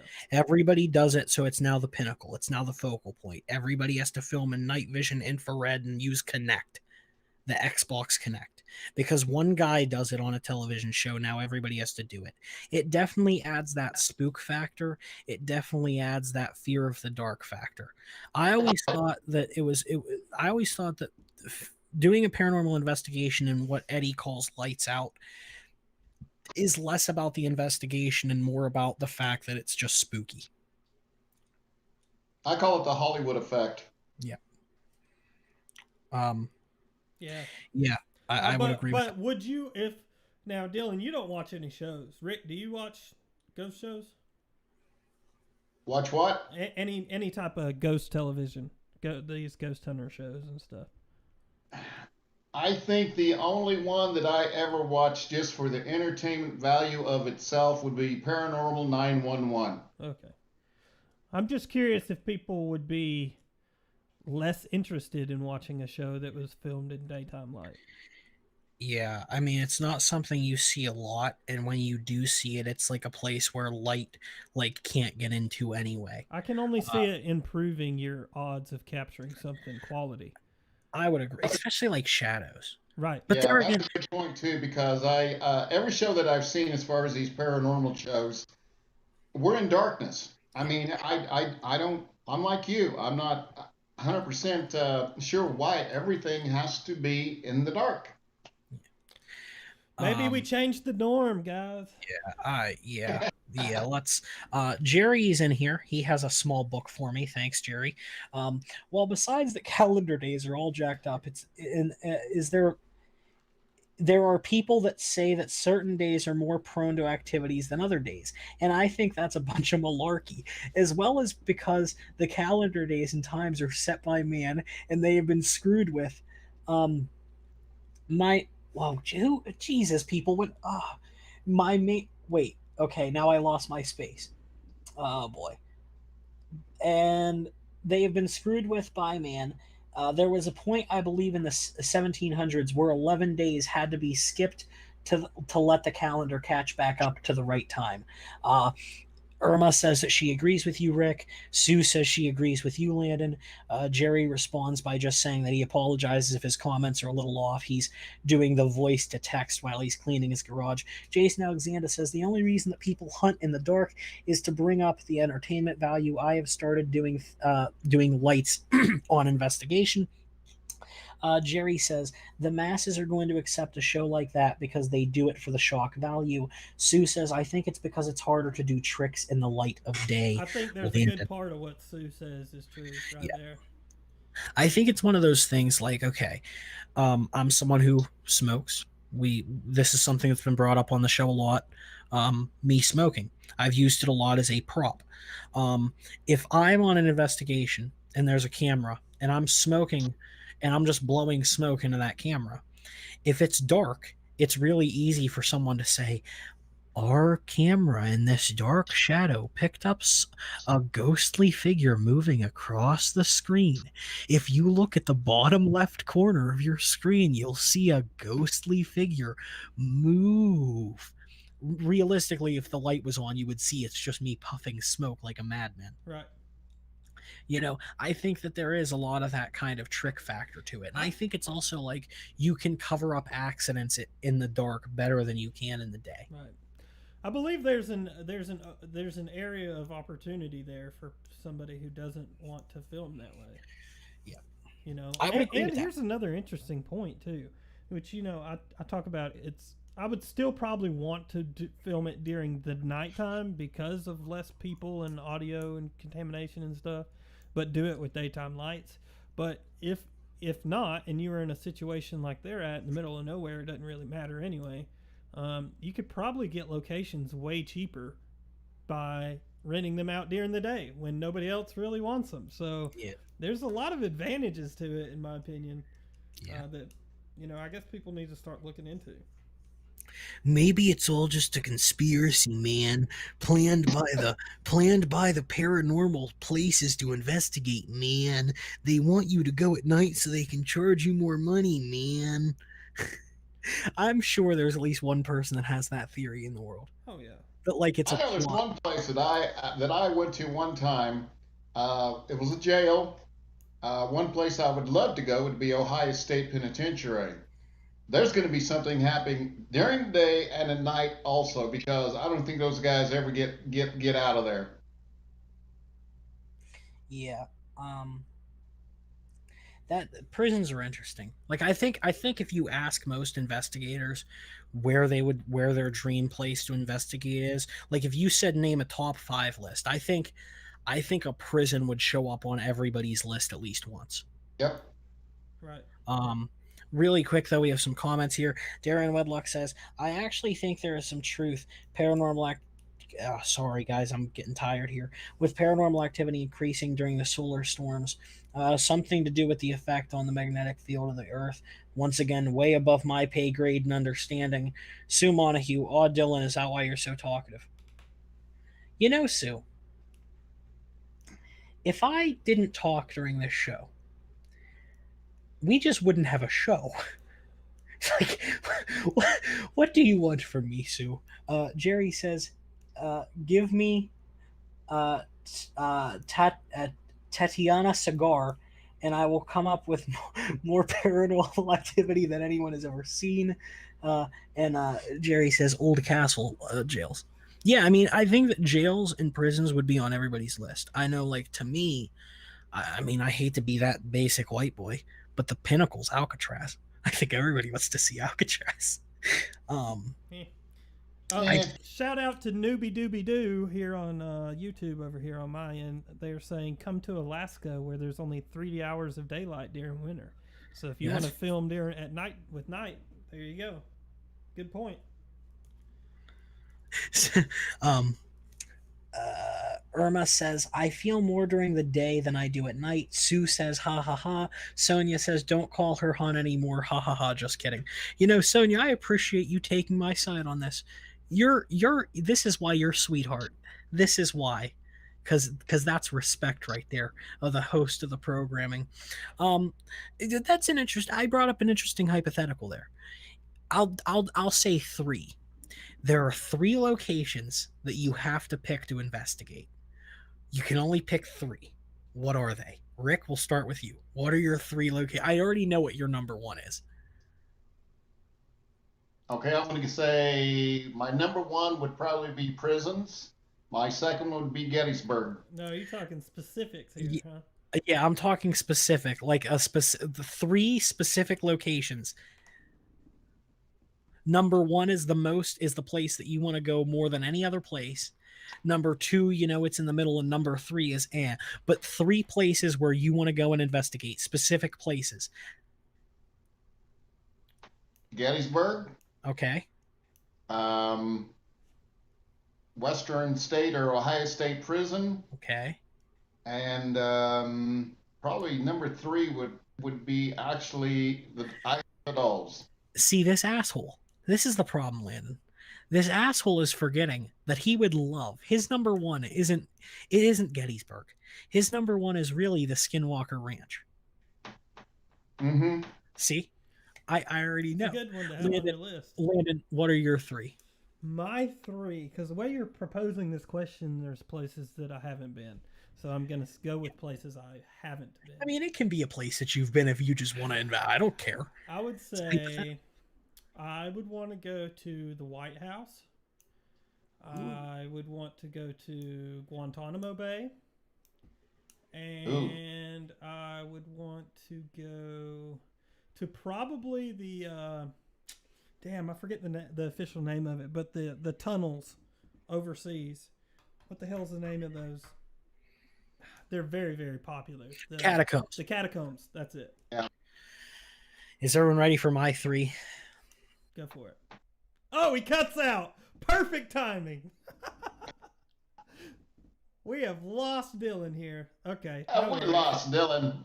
I do want to talk about something while we wait on Dylan here. I want to go back to a comment from Darren, and then we'll jump back in here with Dylan. It seems like he's back.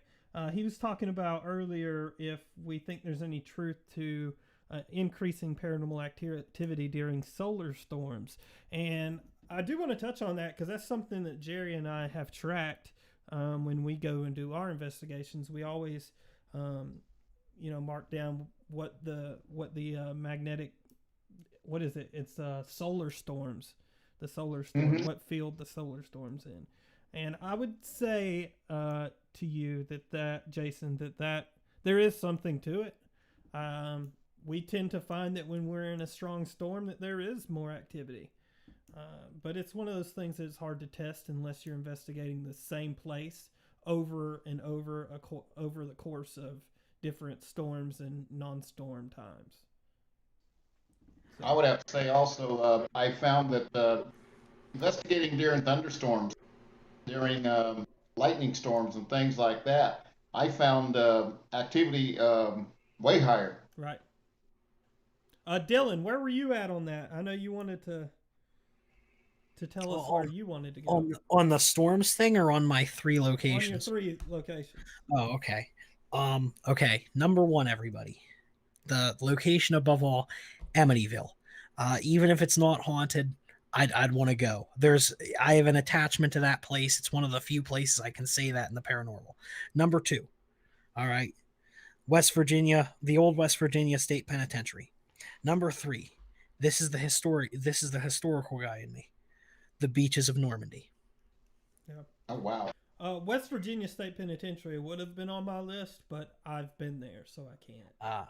Did you like it? I hear good things. Oh, dude, it's freaking intense just being in its presence. They say it's fucking daunting. I mean, oh, dude, I can't even describe the feeling of you just feel so little when you see that's something like that.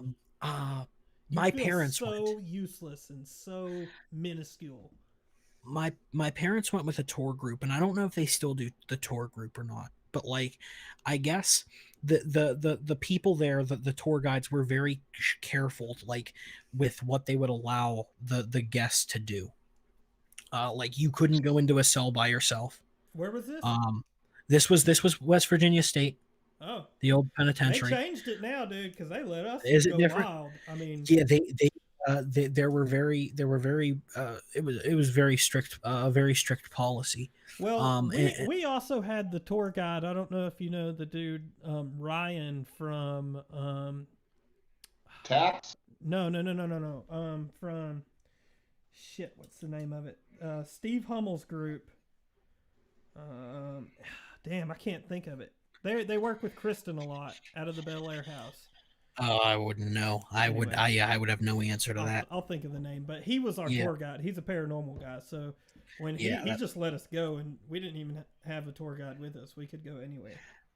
We have a lot of people actually giving us their three. So Jerry, he says the Winchester House, the Hannah House, and the Island of the Dolls. But then later he says, scratch the Winchester House. He actually wants to go to the old concentration center site if he could do it in honor. Paranormal Quest for those of us. Thank you. Wondering. Jason Alexander says, Pervelia Island. These are you people with these whack ass names. I'm keeping fucking Normandy is my answer, and you people are using different languages and words I've never heard. Australia not on your list, Dylan. Sue, you really are conceited with this Australia shit. I've never even heard of a haunting in Australia. I don't know if ghosts are afraid of Australia. It's too damn hot, apparently. Darren Wedlock, interesting. You should say that, Rick. UFO sightings seem to go up during thunderstorms too. I have a question. I'm gonna pitch $1 billion show here. Oh God. You have the show Storm Chasers, right? Mm-hmm. What about paranormal storm chasers? All right, a hurricane's coming on, and you're just in a building doing a fucking paranormal investigation while there's a hurricane outside. I'm down.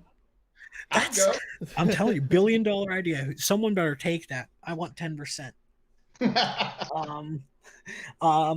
Irma says Petra, Jordan, Cario, Egypt, Dead Sea. That's more than 3. Yeah. I got Newbie Dooby Doo in my chat. Please go ahead. Who says Waverly Hills Sanitarium? I've been there. It's a really cool place. Auschwitz. Is that how you say it? Yeah, that would be an interesting one. That's a good one. And then another one that I can't even pronounce, and I don't even know what it is. Akugahara. Yeah, no idea. No what help. That is. Yeah, no help here. Domino's better than you can. Yeah. To me, I guess I should explain why Normandy. And I think it's the same reason that a lot of people pick Gettysburg or Harrisburg or these kinds of battlefields. To me, I've always said that if you wanted to find paranormal evidence, you should go to places where battles were fought. And I've always said that not only can you find paranormal evidence, but you can also find physical evidence.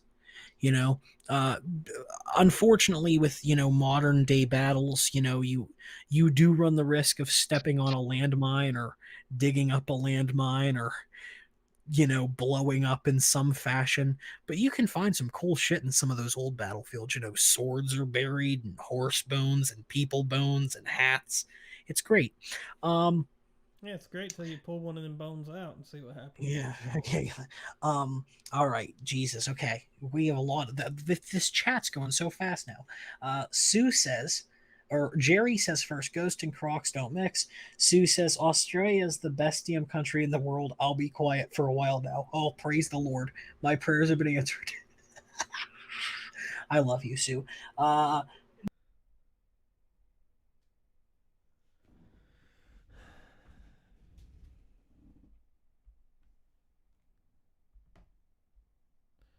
Sorry, guys. For those of you watching, let me see if I can get this to reload.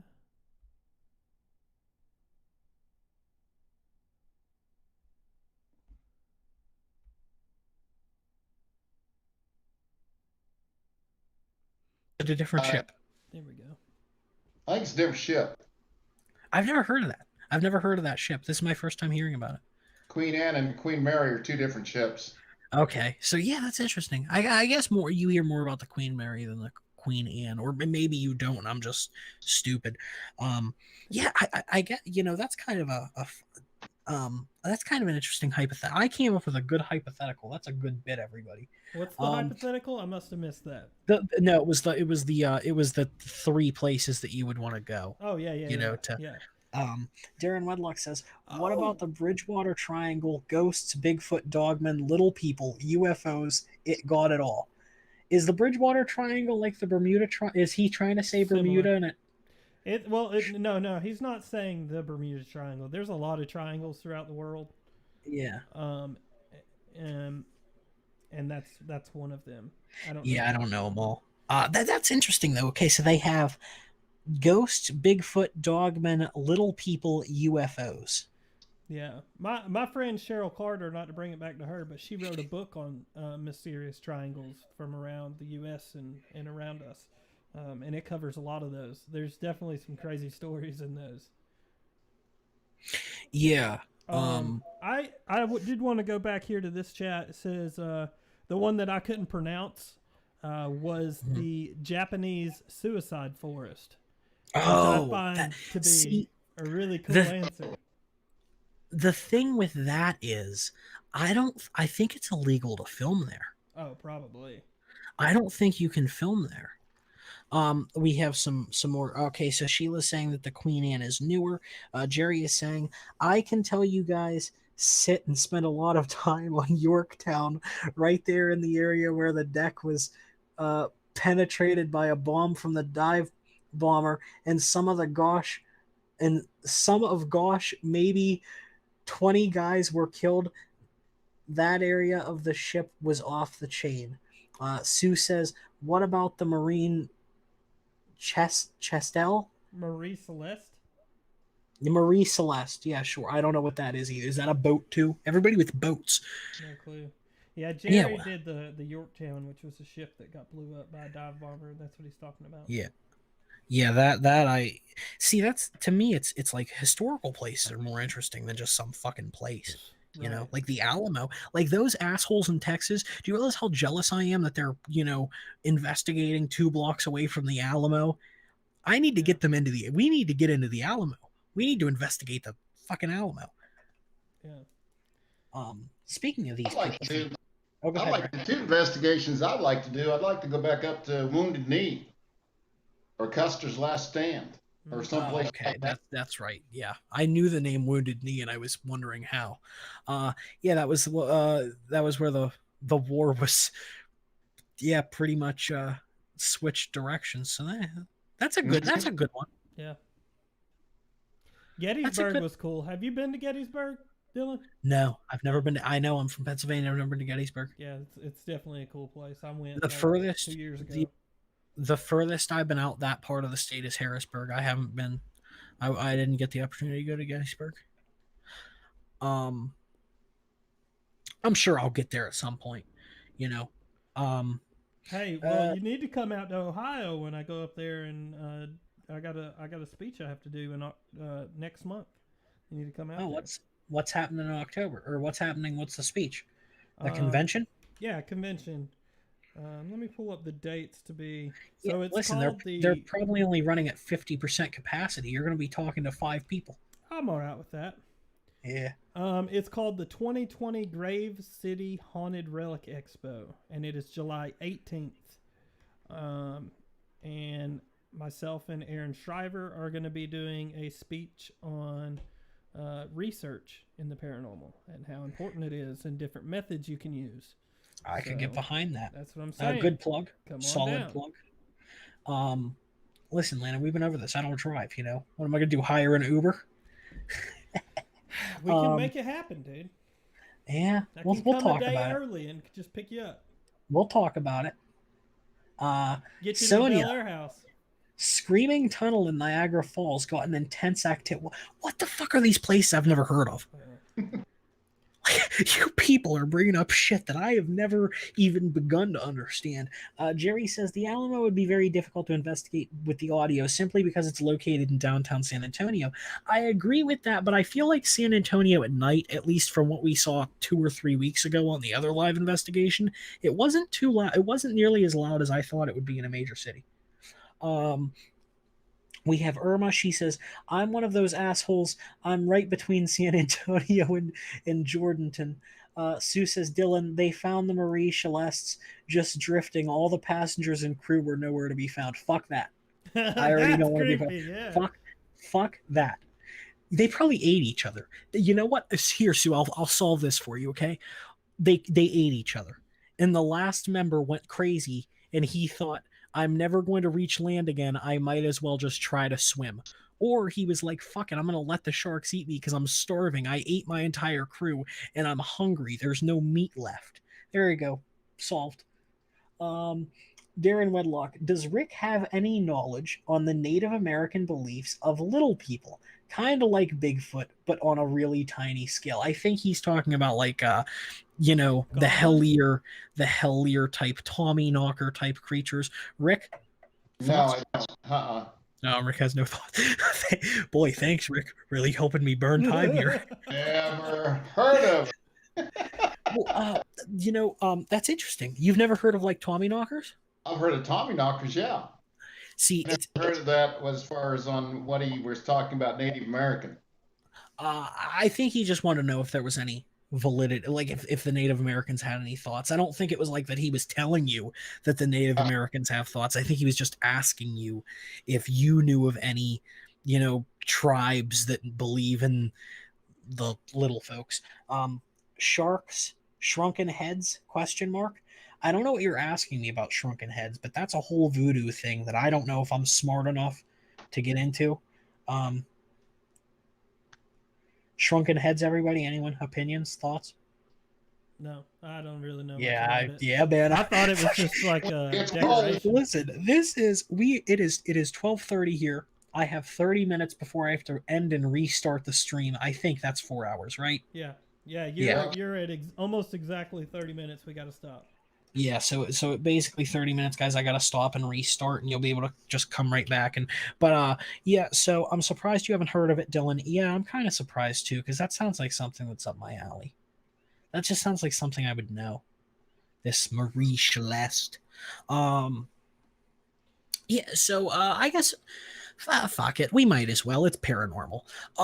Tommy knockers, like the kind of the belief of Tommy knockers is that they were little people that used to be in like the mines, like the mine shafts, and they used to just derail trains and like fuck shit up. I always thought that was kind of. Oh, you haven't heard of that, Landon? No, I mean I've heard of like the Hellier type stuff, like goblins or trolls. Yeah. Or I've never heard them called Tommy knockers before, so that's new to me. I think that's a real. Well, that's weird that you wouldn't hear about it though, because that's like a deep Southern thing. That's like a Kentuckian type. Yeah. Well, we don't really have mines and everything. A lot of the miners in Colorado believed in them that they would actually give them warnings of cave-ins and different things like that. As far as being a good thing, I think, but I don't know. Yeah. So Jason is heading out. So everyone thank the ghost guy. We appreciate it. Thanks, ghost guy. It was great having you on because you had some really awesome questions. Yeah, thank you so much. And Rick, thank you for getting him in contact with the program. I appreciate that so much. Sue says nighty night. Oh, Sue's being nice for once. Had you been swimming? LOL. I don't know what she's referring to. They're basically gremlins. Yeah, they're basically gremlins, Landon. Look, this is something that I want to investigate though, because I've caught a lot of shit for my opinion on Hellier, that it's just a completely scripted show and none of it's real. But I am so down to be going in some tunnels looking for some goblins. The thing is, the problem with the setup of Hellier is the tunnels are on people's property. And if the way that Kentucky state law works, if the tunnel's on your property, the tunnel is yours. Oh, great. Well, then for enough money, they ought to let me in. Listen, I'm sure, but the other problem is I'm pretty sure that even though that's their property, I think that they have to stick up to code at that point, and there's certain code that allows certain caves to be safe and certain caves to not be. And at a certain point in Kentucky, most of those caves are flooded. Yeah. Most of those caves are either flooded, they were blown up, and or they were basically boarded up, and now due to flooding and erosion of the quicksand like mud they have, it's just completely sealed off. Yeah. So you would have a really hard time finding a cave in Kentucky that's safe to go into, that you wouldn't drown, that you wouldn't, die. Dylan, what was that cave that Eddie was talking about in Arkansas? That is the blowing cave. Blowing cave. Don't they Uh, have any kind of restrictions as far as going back in there again? as far as their restrictions, I don't believe they have restrictions. I don't remember what state it's in, but it was a great show. It's If you guys Arkansas. hadn't seen it, what'd you say, It Landon? was Arkansas. Thank you. Arkansas, yeah. Yeah. Arkansas. We interviewed the guy who owns it, even though it's not on his property. He owns the cave because Arkansas laws are different. I don't think there's regulations for how far you can go back. I know that there's different theories on like what's in the cave, and there's like supposedly a secret elevator system where you can meet blue avian alien people. It's once again shit that I don't understand, that I'm not going to begin to process. Um, but I don't think there's rules against you going back a certain distance. I think it's just at a certain distance, if you go back, you really risk just dying. Yeah. Oh yeah, going in any cave like that, it's not typically explored. You run Yeah. a risk. I think you'll end up running into something though that you can't bypass before you get to the point where you're like, maybe I shouldn't go any further. Hey, Yeah, but man. take me on that trip, boy, and I'll go until it won't let me. Listen, I'll tell you what, man. Y'all are all talking about that Doll Island. The two places that I'm never going. I'm not going into a goddamn cave, and I'm not going to any fucking islands. I want an easy way to get the fuck out. I'm not going into some place to get my big ass stuck somewhere, or the only way for me to get out of there is on a boat filled with spiders as big as my belly. It's not happening. It's not happening. I don't want to have to fight a crocodile to get off the island. I am not Steve Irwin. I want to be able to walk out the front door and leave and go home and sleep. That's what I want. A lot of comments here. We have some small books. I appreciate everyone keeping it short on me. Sheila Rochelle would love to visit some of the haunted houses that people got murdered in. Nice. In the Prohibition. Darren Wedlock says, no, I heard an account of little people on a Bigfoot show that the guy said that the local Indian tribe knew of them and didn't even want to talk about them. Apparently, they only bring trouble.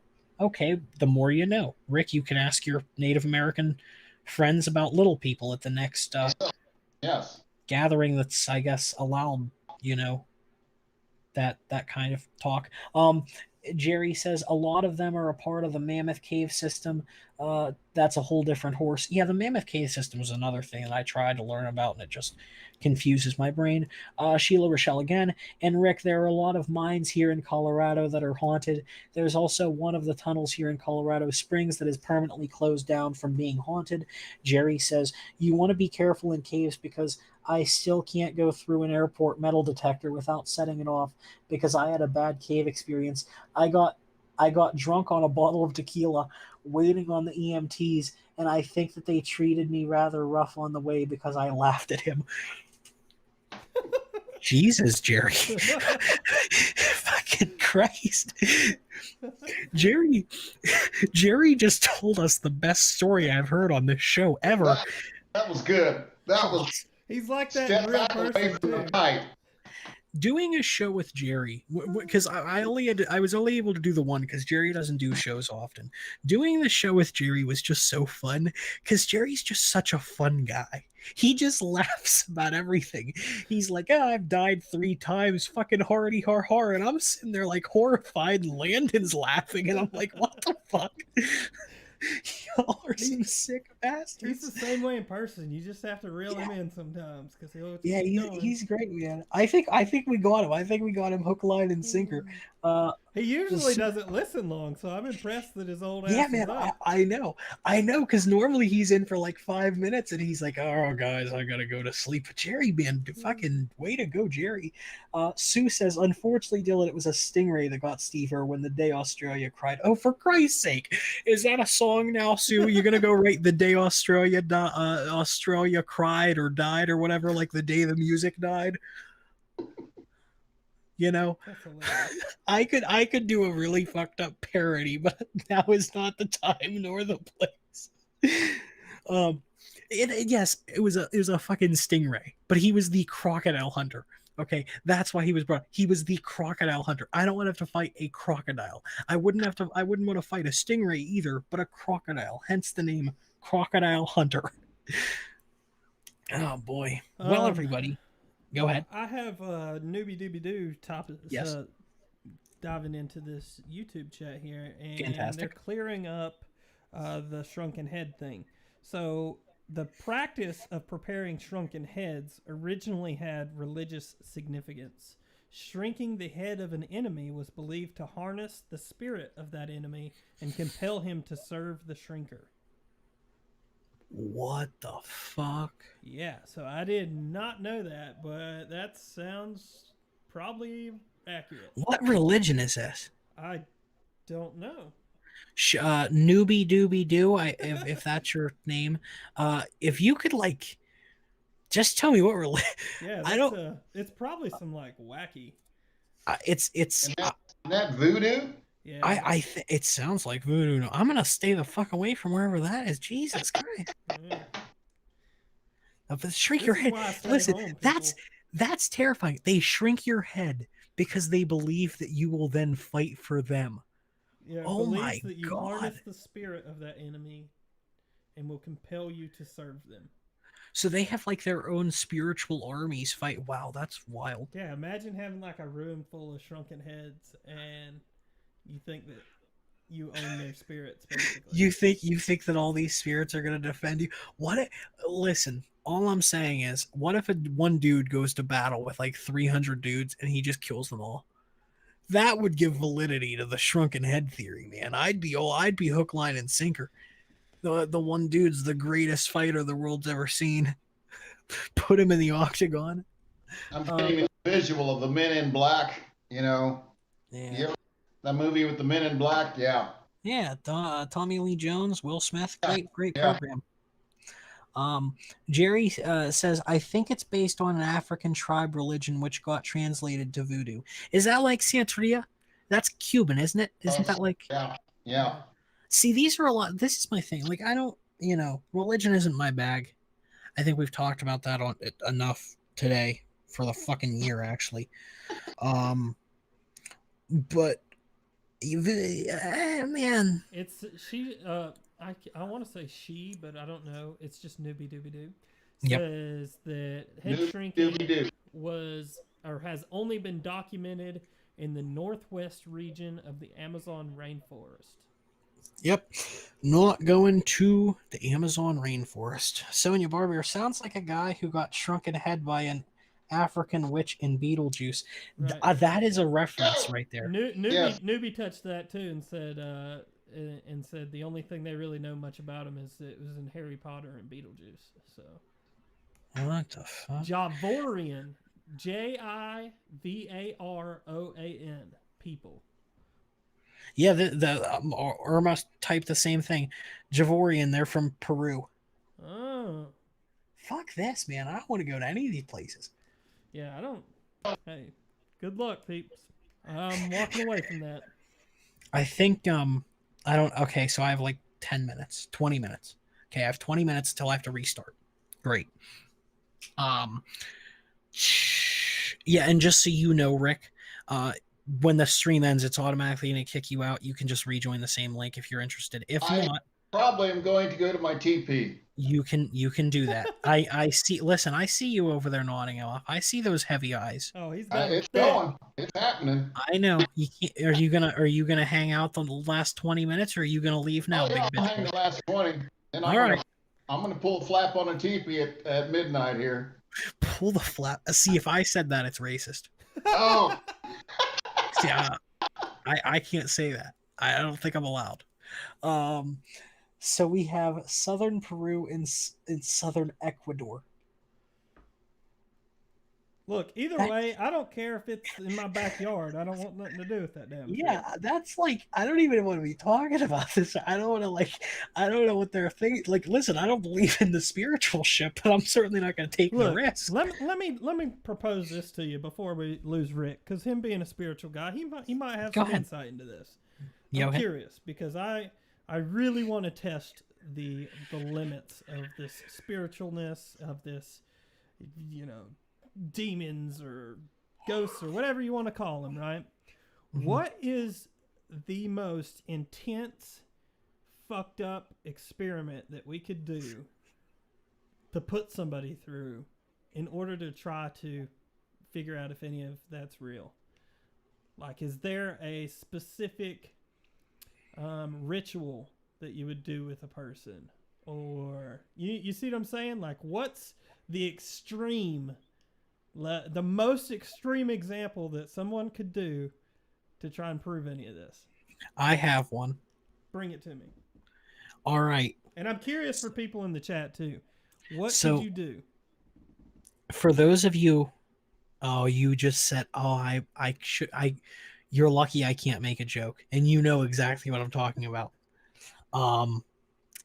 I think so. For those of you who know anything about drowning, there is a point when physically and mentally your body knows I'm dying and you just quit fighting.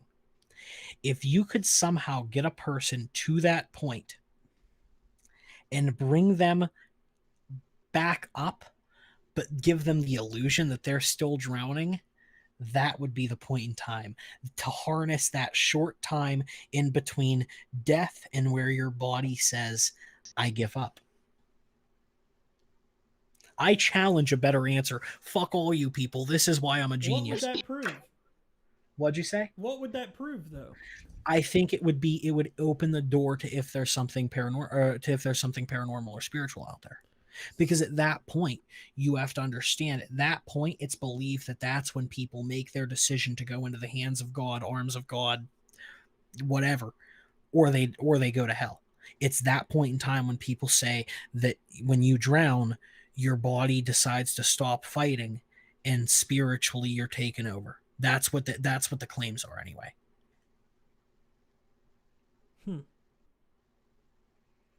Put Dylan in a room full of clowns. Sue, that's a callback. But what about people like Jerry, who's had near death, died and never had any experience? I think it's different for everybody. Unfortunately, we lost Rick. I don't know if that was, his phone died or whatever.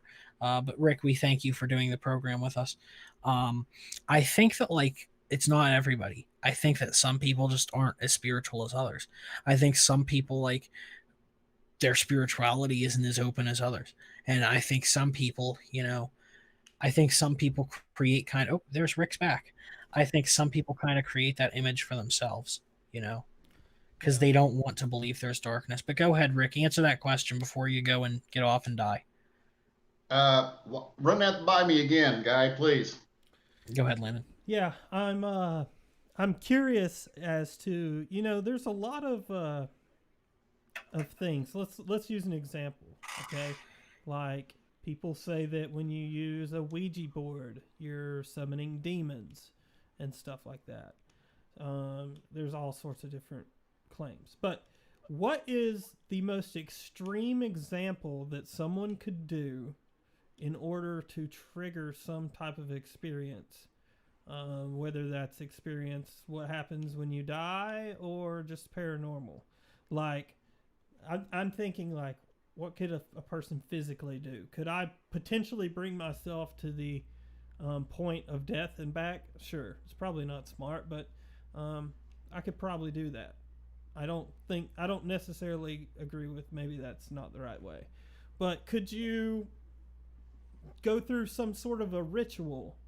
Or could you, yes, completely theoretical in this as well, but could you, cut your wrists and bleed all over a Ouija board and use it? I mean, what's the most extreme example that someone could go through? you know, this is demonic. You're going to be possessed by demons after this and stuff.